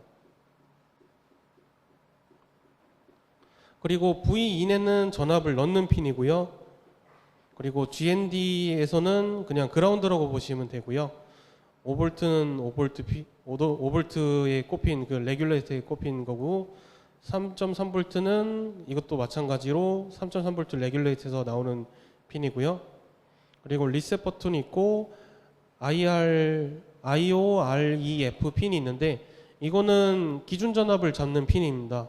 이것도 그 아트메가 328에 있는 핀이고요. 그리고 여기 보시면 AREF 핀도 있는데 이거 가지고도 그 사용할 수 있는 것들이 있습니다. 근데 그거는 여기서 설명드리기 낫겠네요. 이거는 아날로그 입력용 참고 핀입니다. 아까 거는 GPIO 그 입력 전압 핀이고요. 이거는 아날로그 그 참고용 핀입니다. 이렇게 간단히 하고 넘어가면 될 것 같고요.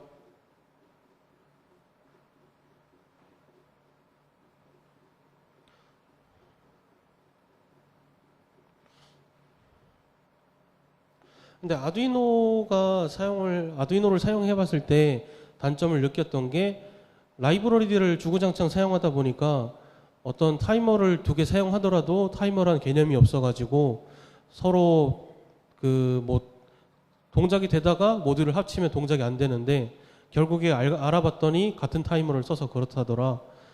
그래서 그 여기서 알게 된 사실은 뭐 PWM이랑 ADC랑 타이머랑 동시에 사용을 했는데 그 둘 다 갑자기 동작을 안 되는 거예요. 알고 봤더니 ADC 자체를 타이머로 돌리기 때문에 그 타이머를 다른 포트를 사용했어야 됐었는데 같은 포트를 사용하다 보니까 그 뻑이 난 거죠.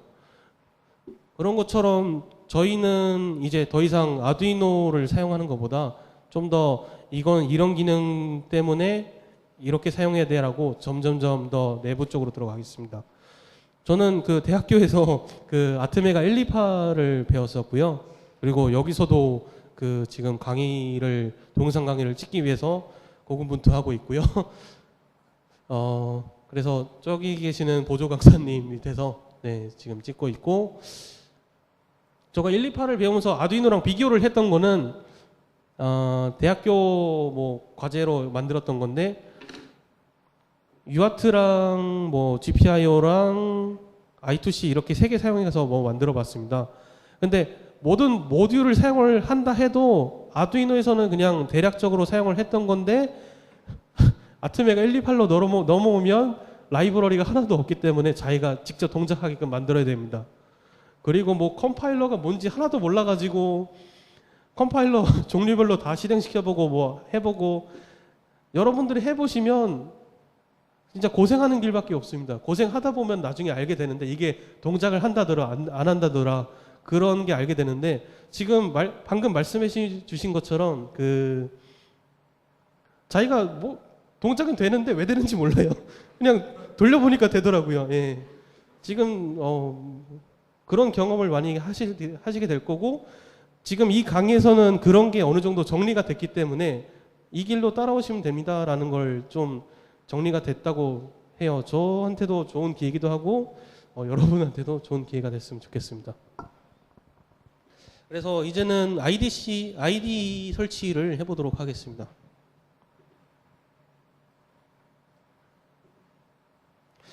그리고 이것도 마찬가지로 슬랙에 올려드릴 거고요.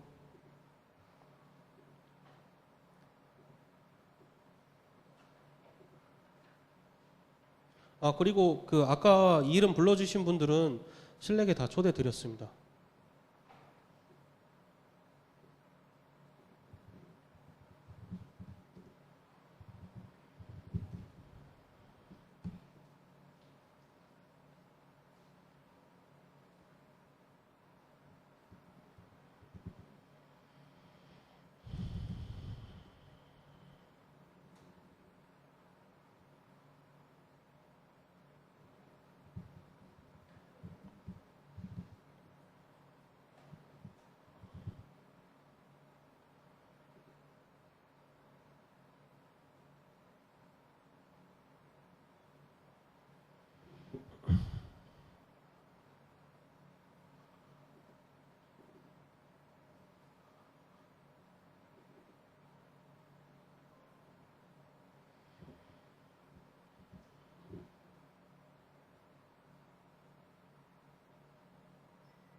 네, 이번에는 통합 개발 환경 아이디 종료와 설치 및 기초 예제를 해보도록 하겠습니다. 그래서 이번 시간대는 아두이노로도 업로드를 해보고, 그 다음에 ISP인 그 AVR, 그러니까 아트멜 스튜디오를 이용해서 업로드도 해보도록 하겠습니다. 목차입니다. 첫 번째는 그 ID에서 배우도록 하겠고요. 두 번째에서는 아두이노 ID를 배워보고 사용도 해보고요. 세 번째는 아트메가 스튜디오 7을 사용도 해보고 설치를 해보겠습니다. 지금 아트멜 스튜디오 7은 별로 공개가 한국에서는 별로 안 됐기 때문에 자료를 구하기가 좀 힘드실 것 같은데, 우선은 최신 버전을 사용하는 게 자료 전파하는 데 목적이 있어서 이거를 사용하게 됐고요. 일단 아이디에 대해서 설명을 드리겠습니다. 우선 아이디는 코딩, 디버그, 컴파일, 배포 등을 하나의 프로그램 개발에 관련된 모든 작업들을 하나의 프로그램으로 축약시켜 놓은 겁니다. 옛날에는 컴파일러, 텍스트 편집기, 디버거가 다른 프로그램을 썼습니다. 그런데 지금은 코딩, 디버그, 컴파일, 배포 등을 한 프로그램에서 쓸 수 있게 되었고요.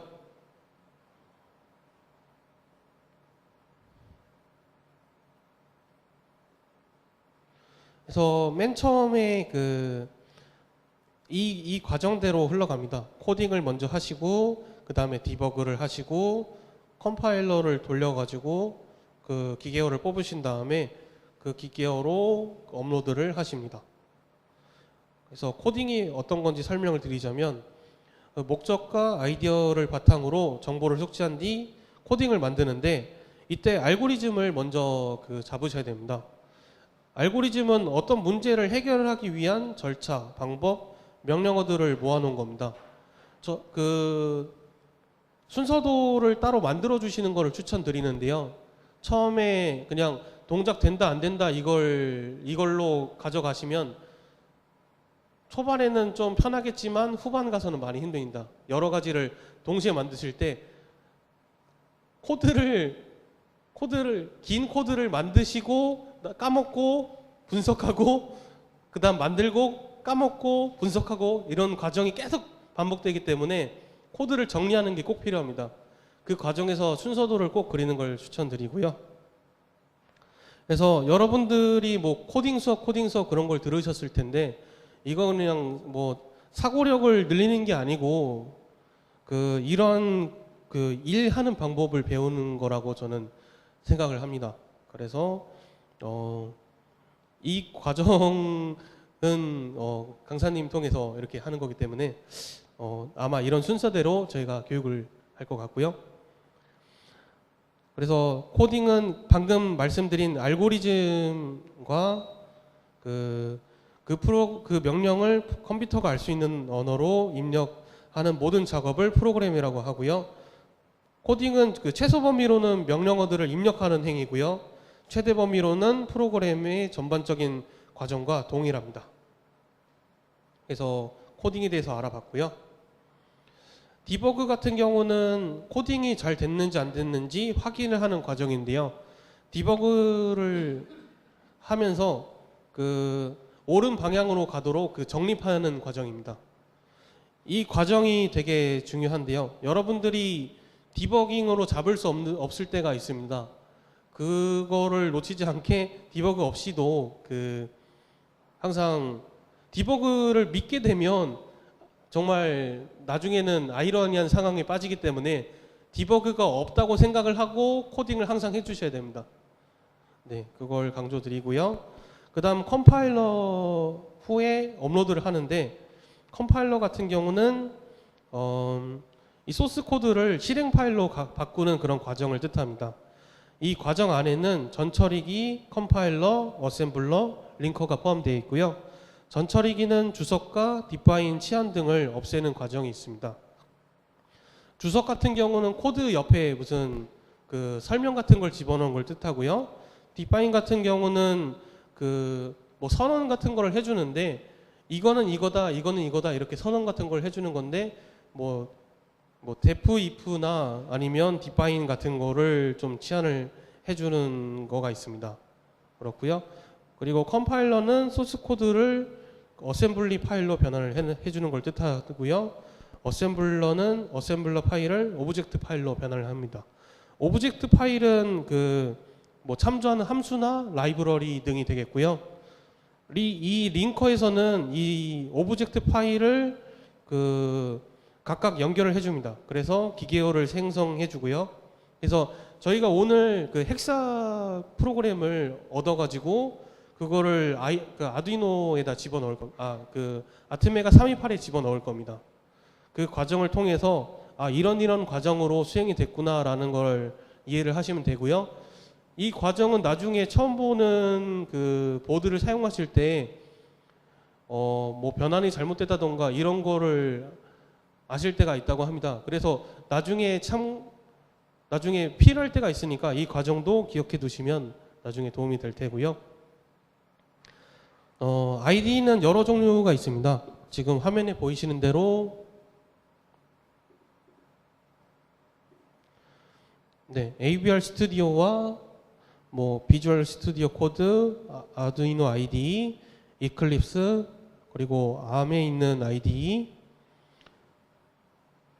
그리고 뭐 코드 비전 뭐 그런 게 있겠고요. 그래서 각 ID마다 뭐 편리한 게 있습니다.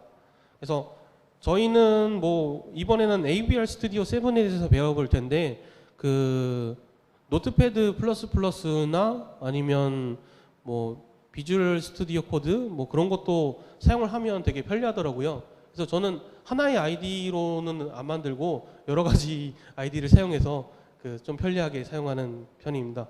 그래서 다양한 환경을 써보시면서 코드도 더 편하게 하는 방법도 스스로 터득하셨으면 좋겠습니다.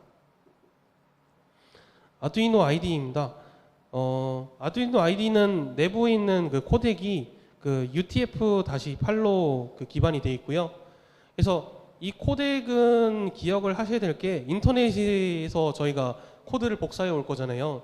이 코덱이 서로 다르면 글자가 깨지거나 아니면 변질됩니다. 그렇기 때문에 다른 코드를 뭐 복사해 오실 때나 아니면 이 코드를 다른 곳에 올리실 때나 그럴 때 좀 주의를 해 주셔야 되는데 예, 그렇습니다. 그리고 컴파일러는 AVR-GCC를 사용합니다. 정말 네, 이거 정말 중요한 내용입니다. AVR-GCC 사용합니다. 이것 때문에 며칠을 고생했는지 모르겠네요. 그리고 업로드는 USB to UART로 변환을 하고 MCU의 부트로더가 동작하여 기계어 코드가 업로드됩니다. 그래서 업로드에서는 그냥 부트로더가 플래시에 있는지만 기억하시면 되겠고요. 그 라이브러리 관리하는 시스템이 있어서 이거는 파일로도 관리, 그 오프라인으로도 관리가 가능하고 온라인으로도 그 관리가 가능합니다. 근데 온라인 같은 경우는 자료가 조금 보기가 힘들게 되어 있기 때문에 되도록이면 그 오프라인으로 그 라이브러리를 관리하고요. 그리고 시리얼 모니터라고 해서 아까 말씀드렸다시피 그 UART에서 그 캐릭터를 보는 것이 있습니다. 그렇게 보시면 되겠고요.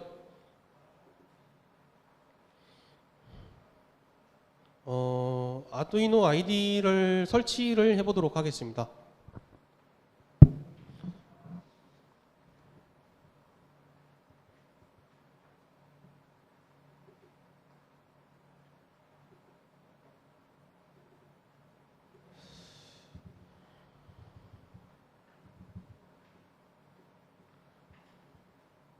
네, 지금 화면에 이렇게 입력을 해주시면 되고요. 그 인터넷 창에다가 arduino.cc라고 검색을 해주시면 됩니다.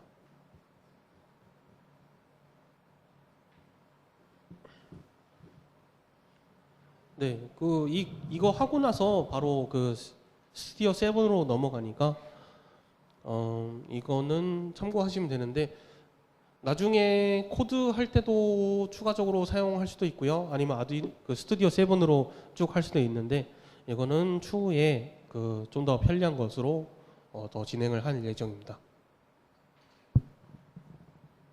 네, 우선 설치 과정을 진행해 보도록 하겠습니다. 여기까지 다 들어오신 분은 소프트웨어의 다운로드를 클릭해 주세요. 여기 소프트웨어에 다운로드 클릭하시면 되고요.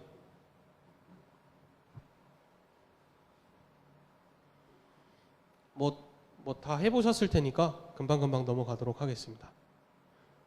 그 다음에 그 윈도우 인스톨러 클릭하시면 됩니다.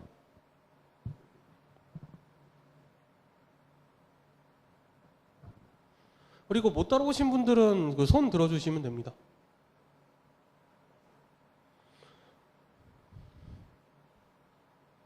네, 그 다음으로 저스트 다운로드 클릭하시면 되고요. 그리고 그 관리하기 편한 위치에다가 설치를 해주시고요.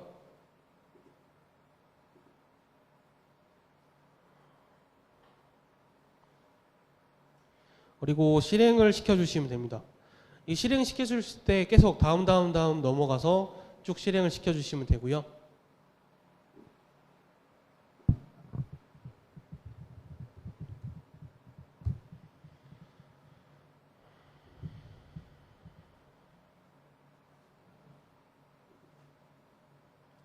이렇게 어그리, 넥스트 해서 설치해 주시면 되고요.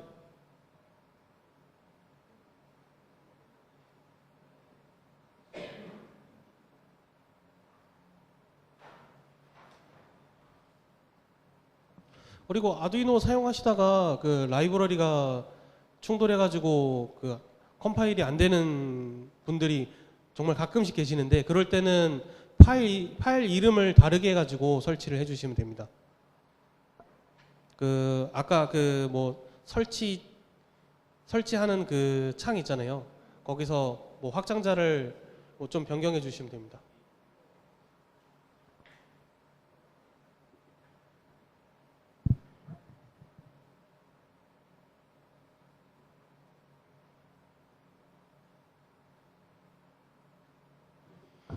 네, 이렇게 아두이노 IDE를 설치를 했고요. 혹시 안 되신 분 계시나요? 네, 잠깐 기다리도록 하겠습니다.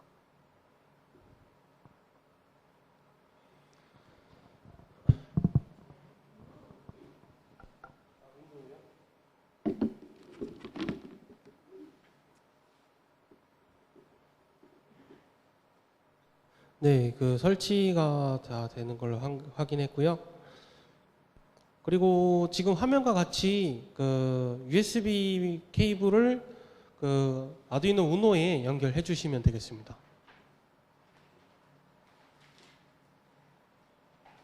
지금 그 케이블이 안 보이시는 분은 있으신가요?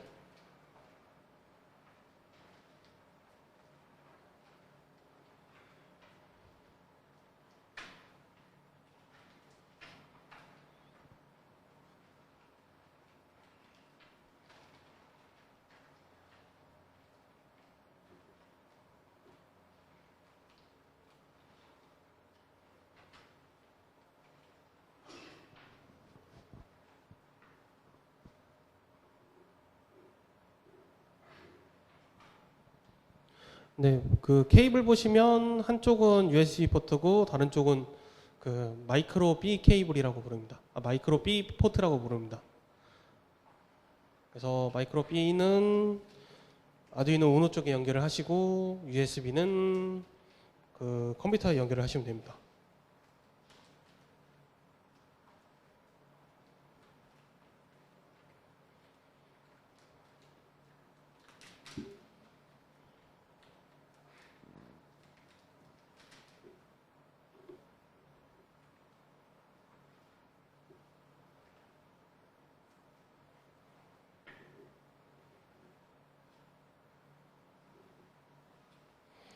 네, 다 연결되신 걸 확인을 했고요. 되게 간단한 코드인데 일단 아두이노를 여셔가지고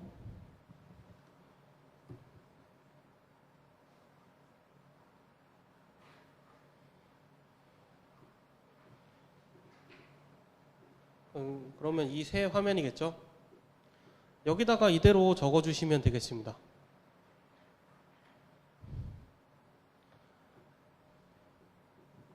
처음에는 원래는 LED 블링크를 하는데 그 기본적으로 LED 블링크가 설치가 되어 있어서 처음에 이걸 하도록 하겠고요.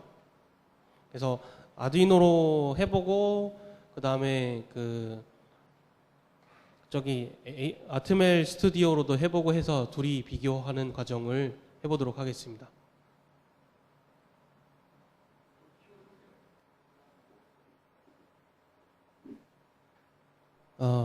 네, 지금 화면을 보시면요. 네, 지금 확인이랑 업로드가 있습니다. 이 확인은 디버그까지 돌리는 거고요.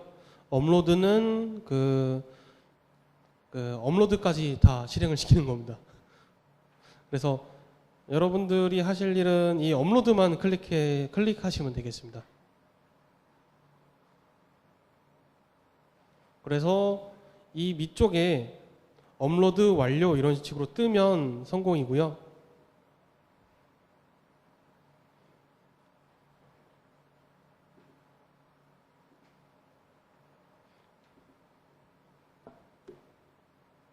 이렇게 업로드 완료라고 뜨시나요?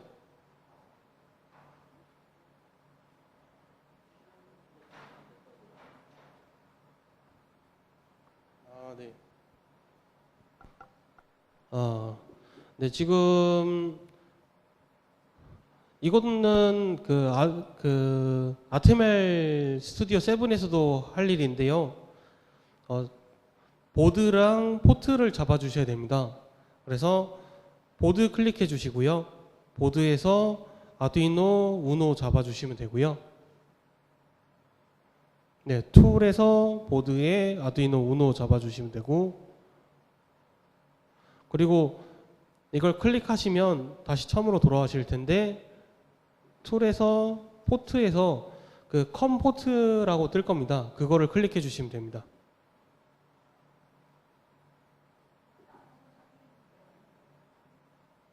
그 나노요? 네. 아, 네. 그 나노랑 아두이노 우노랑 같은 아트메가 328을 사용해서 문제는 없습니다. 예, 괜찮습니다. 뭐 나노로 하나, 뭐 프로미니로 하나 다 같습니다. 아, 네. 그러면 최종적으로 이렇게 그 13번 여기 있는 빨간색 불이 켜져 있는 걸 확인을 하실 수 있는데요. 지금 테스트 하려는 게 이겁니다.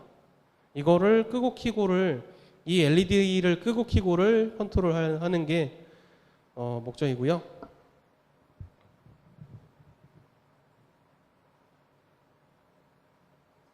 그래서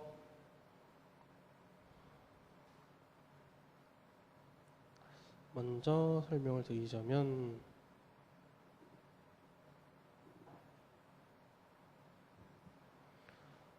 다시 그림으로 넘어오는데요. 우노 핀맵이죠. 지금 13번 핀을 쭉 따라가시면 여기 LED 기호가 그려져 있습니다. LED 기호가 그려져 있는 이유는 지금 여기 있는 L이라고 써져 있는 그 LED를 같이 공유하고 있기 때문입니다. 그게 연결이 돼 있는 거고요. 그래서 이 코드를 보시면 그 핀 모드라는 거는 핀의 상태를 지정해 줍니다. 그래서 여기를 보시면 13은 그 핀을 뜻하고요. 그래서 13번 핀을 뜻하고 아웃풋은 출력을 뜻합니다. 그래서 13번 핀을 출력으로 지정해 주는 거고요. 그리고 그 디지털 라이트는 13번 핀을 하이로 지정을 해주는 겁니다. 그래서 디지털 0과 1로 쓴다. 그리고 13번 핀을 하이, 그러니까 5V로 출력을 한다, 이런 뜻입니다. 그래서 13번 핀이 켜지는 거고요. 근데 처음 보시는 분들은 이 셋업이랑 루프가 되게 낯서실 거예요. 메인은 없고 왜 셋업과 루프만 있는지 궁금하실 텐데, 이 셋업 같은 경우는 그 한 번만 잡아주는 그 세팅하는 거고요. 그래서 맨 처음에 셋업이라는 거를 불러오는 걸로 지정이 되어 있습니다. 그리고 루프 같은 거는 메인문에서 그 와일로 계속 돌리는 건데, 그러니까 얘는 한 번만 작동을 하고요. 얘는 무한정 반복한다고 그냥 보시면 되겠습니다. 뭐 깊이 아실 필요는 없으시고요. 그냥 그런 걸로 그냥 넘어가 주시면 되겠습니다.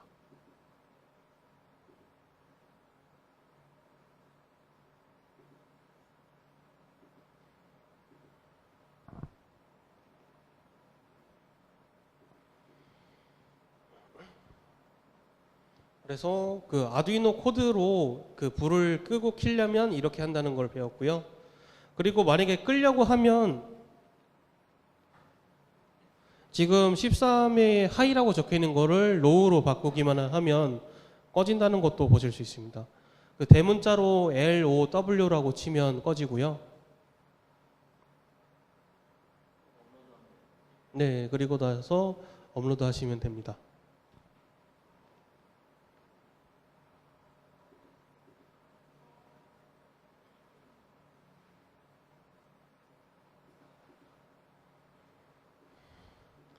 정말 아이디가 정말 편리합니다. 저희가 사용할 거를 딱딱딱 나와주고 그러니까 아두이노가 편하다는 거죠. 아두이노 아이디가 되게 편리한데, 이제부터는 되게 불편한 아트멜 스튜디오 7을 해보도록 하겠습니다. 이 아이디 같은 경우는 컴파일러, MCU 및 소프트웨어 구성 뭐 도구가 있고요. 펌웨어 라이브러리가 있고 소프트웨어 컨텐츠가 있습니다. 그래서 시작 기반 거를 개발할 수 있고요. 그리고 뭐 사용자 설명서나 뭐 프로젝트 같은 거를 이따가 아이디 설치할 때 그 문서를 공유를 해줍니다. 그래서 그 문서에서 어떻게 사용을 하면 되는지 자세히 보실 수도 있겠습니다.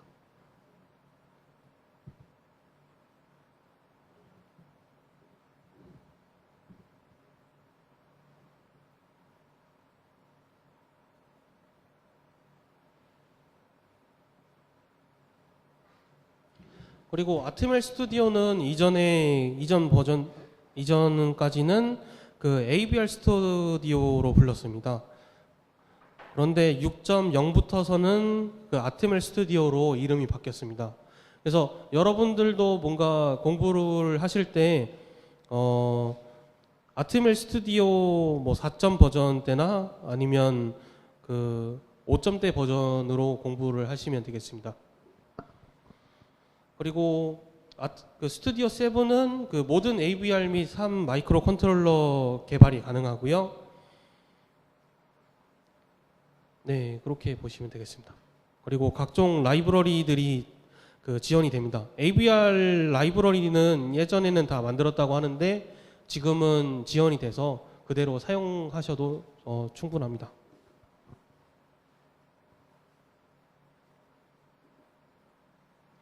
이제 그 아트멜 스튜디오 7을 설치해 보도록 하겠습니다.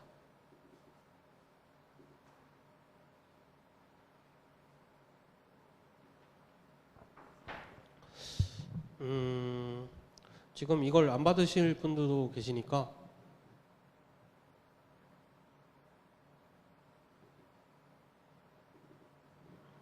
인터넷에 아트멜 스튜디오라고 칩니다. 아트멜 스튜디오라고 검색을 합니다.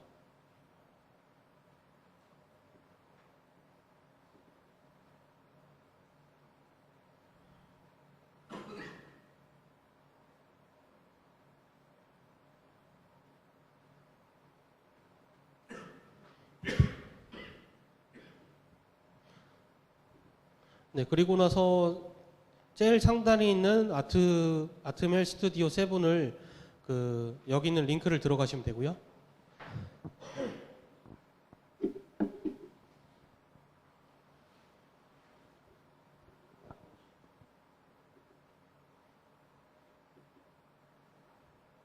네, 여기까지 따라오셨네요.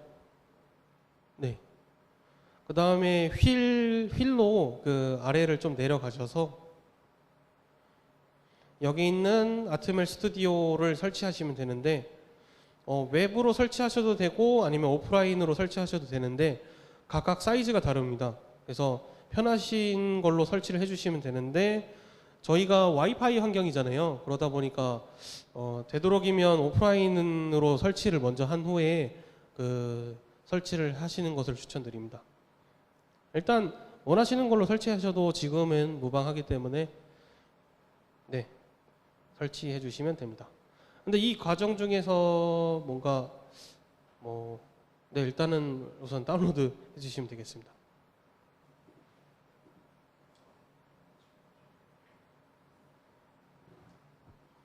네, 다 다운로드 받으셨네요?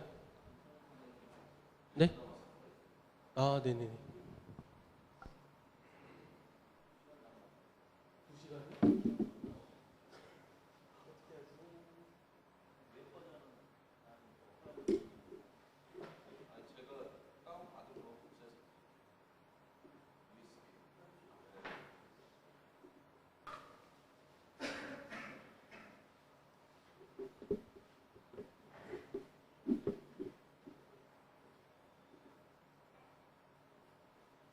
네, 미리 시작해 주신 분도 있는데, 지금부터 그 아트멜 스튜디오 7 설치해 보도록 하겠습니다. 지금 화면에서 그 넥스트 클릭해 주시면 되고요.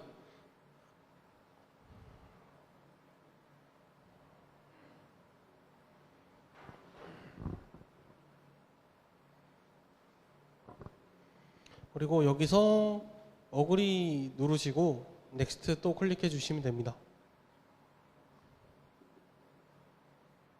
그리고 여기서 어떤 거를 설치하실지가 나오는데 저희는 오늘 AVR 8비트 MCU를 할 겁니다.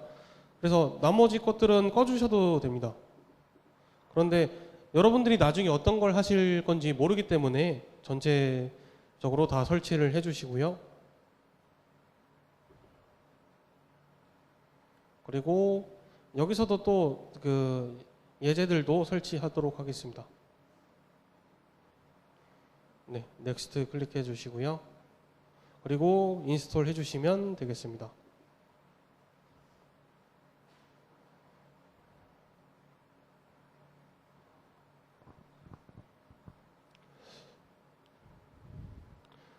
지금 세븐은 잘 모르겠는데 그 이전 버전들은 호환이 안 되는 윈도우 노트북도 있다고 합니다. 그래서 설치가 안 되실 때는 에러가 못 뜨실 때나 뭐 그런 거가 있다고 하시면 불러주시면 되겠습니다.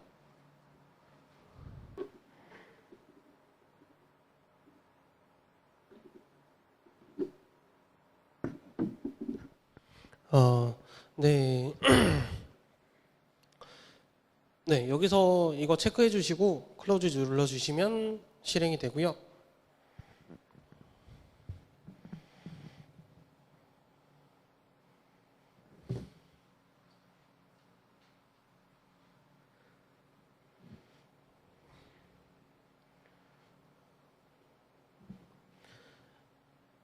네, 이제 아이디를 다 설치를 했습니다. 그래서 최종적으로 켜졌고요. 혹시 에러가 떠가지고 설치 안 되신 분도 계시나요? 한 분.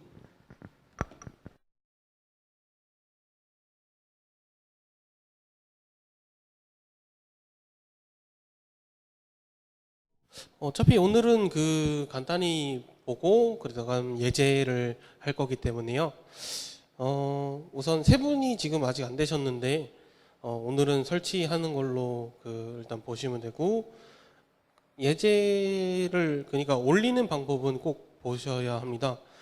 가능하면 직접 해보시는 게 제일 좋긴 한데 그러기에는 시간이 조금 걸릴 것 같아서 우선적으로 지금부터 업로드하는 방법을 알려드리도록 하겠습니다.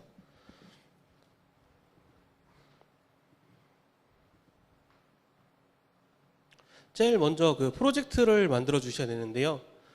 그 아두이노는 기본적으로 그 창에서 벗어날 일이 없어가지고 그 창만 계속 사용을 하는데 지금 이 창 있죠? 이 스케치 창에서만 계속 하는데 그 AVR은 다른 것도 다 지원을 하기 때문에 저희에게 맞는 프로젝트를 만들어 주셔야 됩니다. 그래서 파일에서 뉴 클릭하신 후에 프로젝트를 클릭해 주시면 됩니다. 파일 뉴 프로젝트를 클릭해 주시면 됩니다.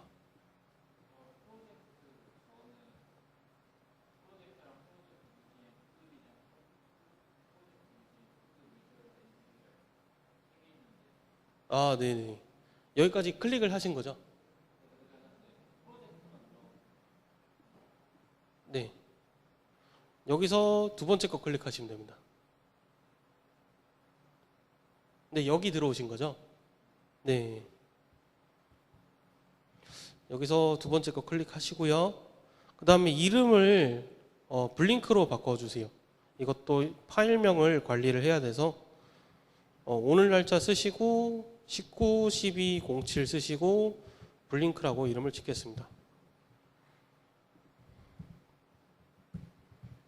블링크.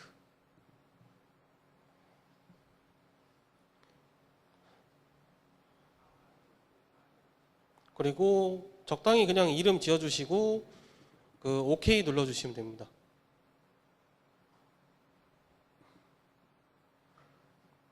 그리고 제가 아까 말씀드린 것처럼 여기서 그 아트메가 328P를 찾아주셔야 됩니다. 아트메가 328이 아니고 아트메가 328P를 찾아주셔야 됩니다.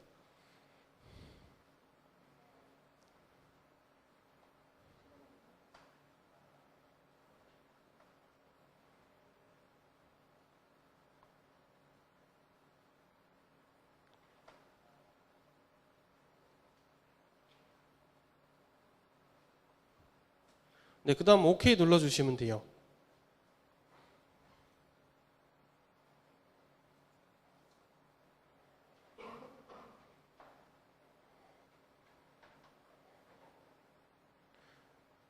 네, 그러면 이런 창이 나옵니다. 이 창을 아까처럼 이렇게 입력을 해주시면 되겠습니다.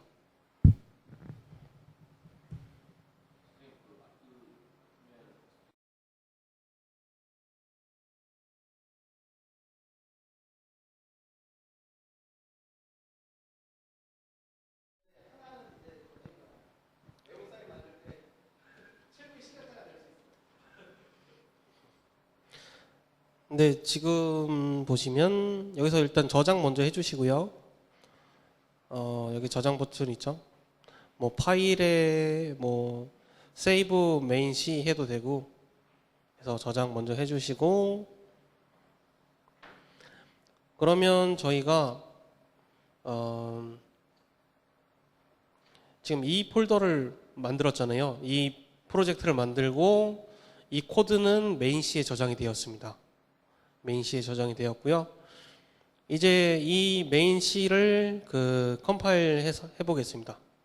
그래서 이거는 빌드에서 빌드 솔루션 클릭하시면 됩니다. 빌드에서 빌드 솔루션 클릭하시면 되고요.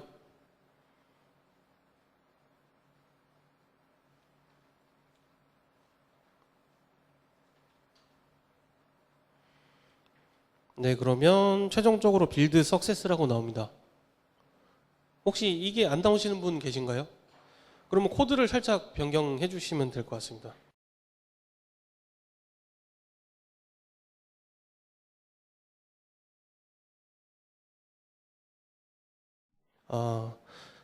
네, 이렇게 해서 빌드가 다 끝났고요. 그 다음에 저희가 아두이노에서 맨 처음으로 해준 게 보드를 잡아주는 거였습니다. 보드를 잡아주고 그 다음에 포트를 잡아줬습니다. 아까 여기서 잡아주고 포트를 잡아줬었죠. 이런 것처럼 이 아트멜 스튜디오도 지금 여기서 보드랑 툴을 잡아줄 수가 있습니다. 네, 툴에서 디바이스 프로그래밍 쪽에 들어가시면 되는데요. 툴에서 디바이스 프로그래밍, 컨트롤 시프트 P로도 들어가실 수가 있고요.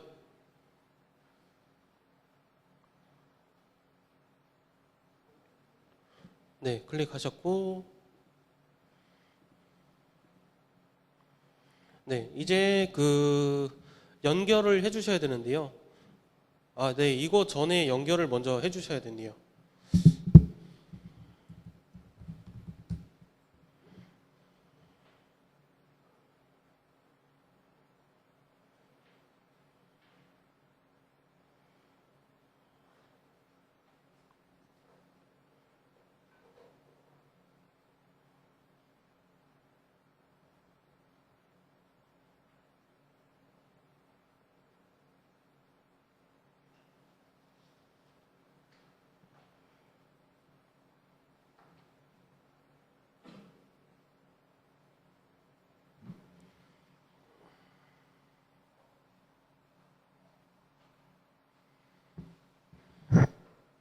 네, 지금 보시면 저희가 ISP를 받았잖아요. ISP에 USB to 마이크로 B 케이블을 이렇게 연결을 하시고요. 그 다음에 여기 6핀짜리 6핀짜리 커넥터가 있습니다. 이 커넥터의 앞부분을 연결을 해주시면 되는데요. 이거를 우노를 이쪽 방향으로 이렇게 넣어주시면 되는데요.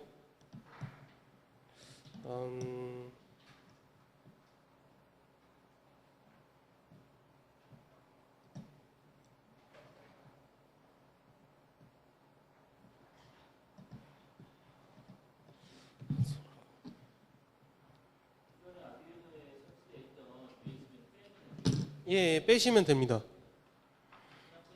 네, 이렇게 연결해 주시면 됩니다.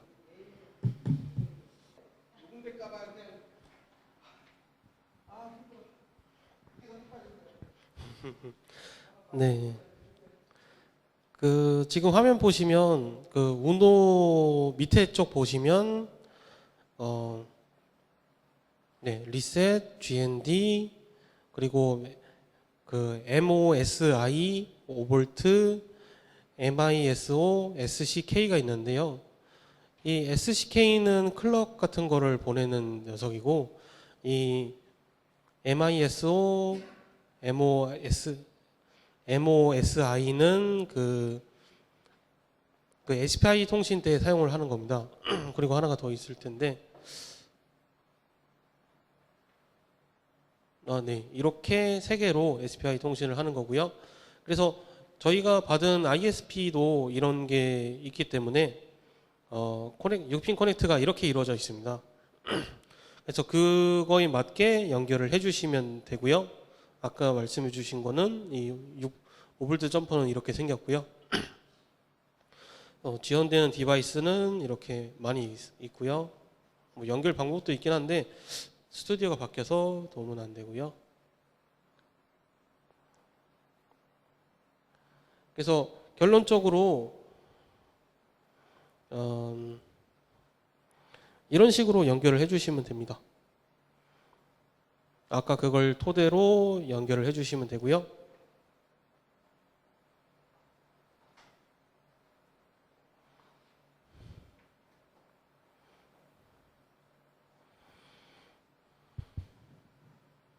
다 연결하셨나요? 네. 그리고 마찬가지로 그 컴퓨터에 연결해 주시면 되고요.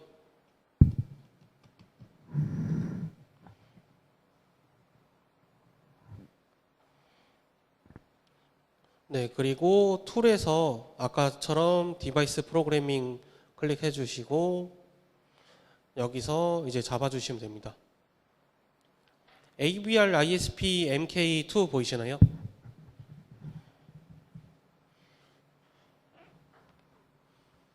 네, 이거 클릭해 주시고요. 한 번 더 아트메가 328P 잡아 주세요. 그리고 어플라이 클릭해 주시면 됩니다.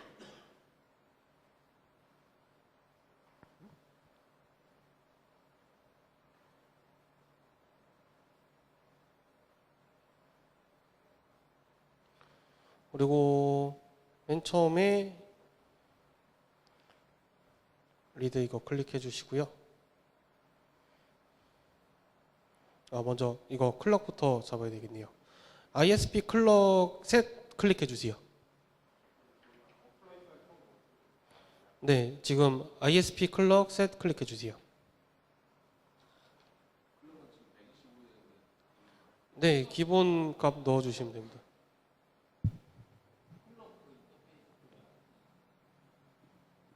네? 클럭 인터페이스? 어떤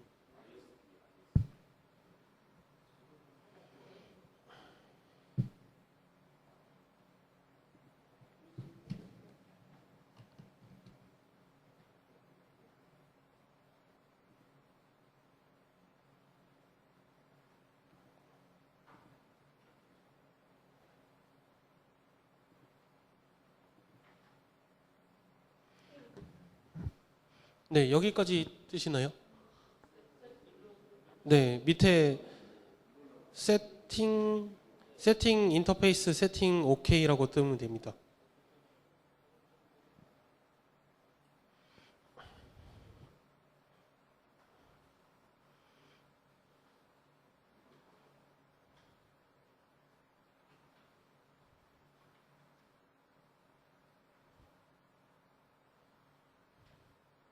혹시 아직 안 되신 분 있으시면 손 들어 주세요.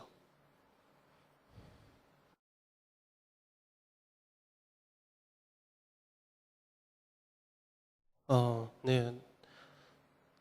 네, 다음에는 그 메모리 클릭하시면 되고요. 지금 메모리 아이콘 보이시죠? 지금 위에서 다섯 번째 아이콘 클릭하시면 되고요.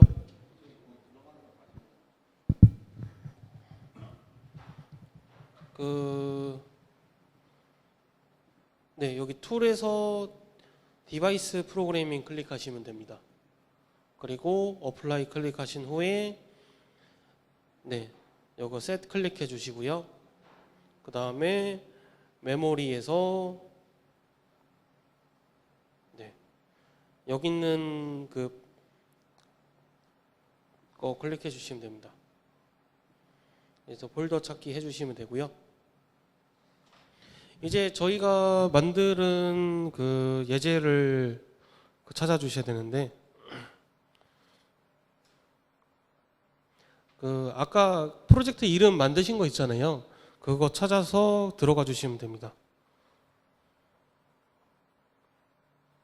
그래서 이 헥사 파일까지 찾아주시면 됩니다.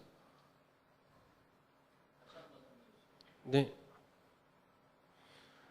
지금 제 화면 보시면 여기 7.0이라는 게 있습니다. 7.0 폴더가 있는데 이걸 클릭해 주시고, 원래대로 하면 여기 아트멜 스튜디오에서 7.0에서 여기서 프로젝트를 골라 주시고요. 프로젝트 이름은 고르신 거는 각자 만드셨기 때문에 그거는 각자 눌러 주시면 되겠고요. 여기서 또 이름 클릭해 주시고 디버그 클릭 후에 두 가지 파일이 있습니다. 뒤에 끝이 헥사인 거가 있고 그리고 ELF라고 되어 있는 게 있습니다. 저희는 헥사 파일을 업로드 할 거기 때문에 헥사 파일로 고정해 주시면 됩니다. 이거를 열기 클릭해 주시면 됩니다. 그리고 프로그램 클릭하시면 업로드가 끝이 납니다.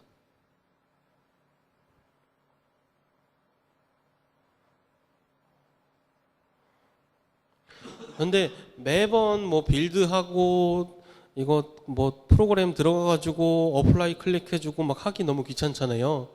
그래가지고 디바이스 시그네이처 이걸 클릭해 주셔가지고 세팅을 잡아주시면 됩니다.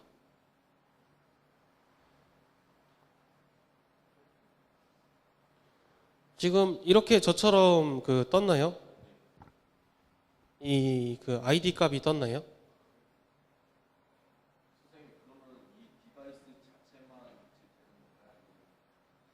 이 ISP만요. 예, ISP만일 겁니다. 네. 그리고 이제 클로즈 클릭해 주시고요. 이제부터는 이것만 클릭하시면 됩니다. 스타트 디버깅 이것만 해주시면 업로드까지 되는데 맨 처음에 이걸 세팅을 해줘야 되네요. 네. 지금 저처럼 화면이 뜨죠. 여기서 셀렉트 디버거라고 뜨는데 여기서 아까처럼 ISP 잡아주시고요. 그리고 다시 한번 스타트 누르시면 네, 그러면 업로드가 다 됩니다. 그래서 보시면 LED가 켜져 있는 거 또 확인이 되시죠? 아까 켜져 있는 코드가 이미 있기 때문에 이번에 끄는 걸 해보도록 하겠습니다. 네, 지금 포트 B라고 써져 있는 거를 0x00으로 바꿔주시면 되겠습니다.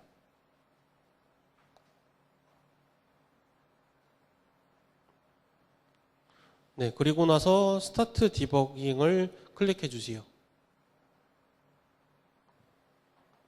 네, 그러면 LED가 꺼져 있는 거 보실 수 있겠습니다. 네, 이렇게 업로드 해주시면 되고요. 네, 이 부분은 내일 설명 들을 거기 때문에 내일로 넘기고요. 그리고 오늘 알아가셔야 할 거는 지금 아두이노에서 핀 모드라고 지정을 해준 것과 DDRB가 같고 디지털 라이트랑 뭐 포트 B랑 같고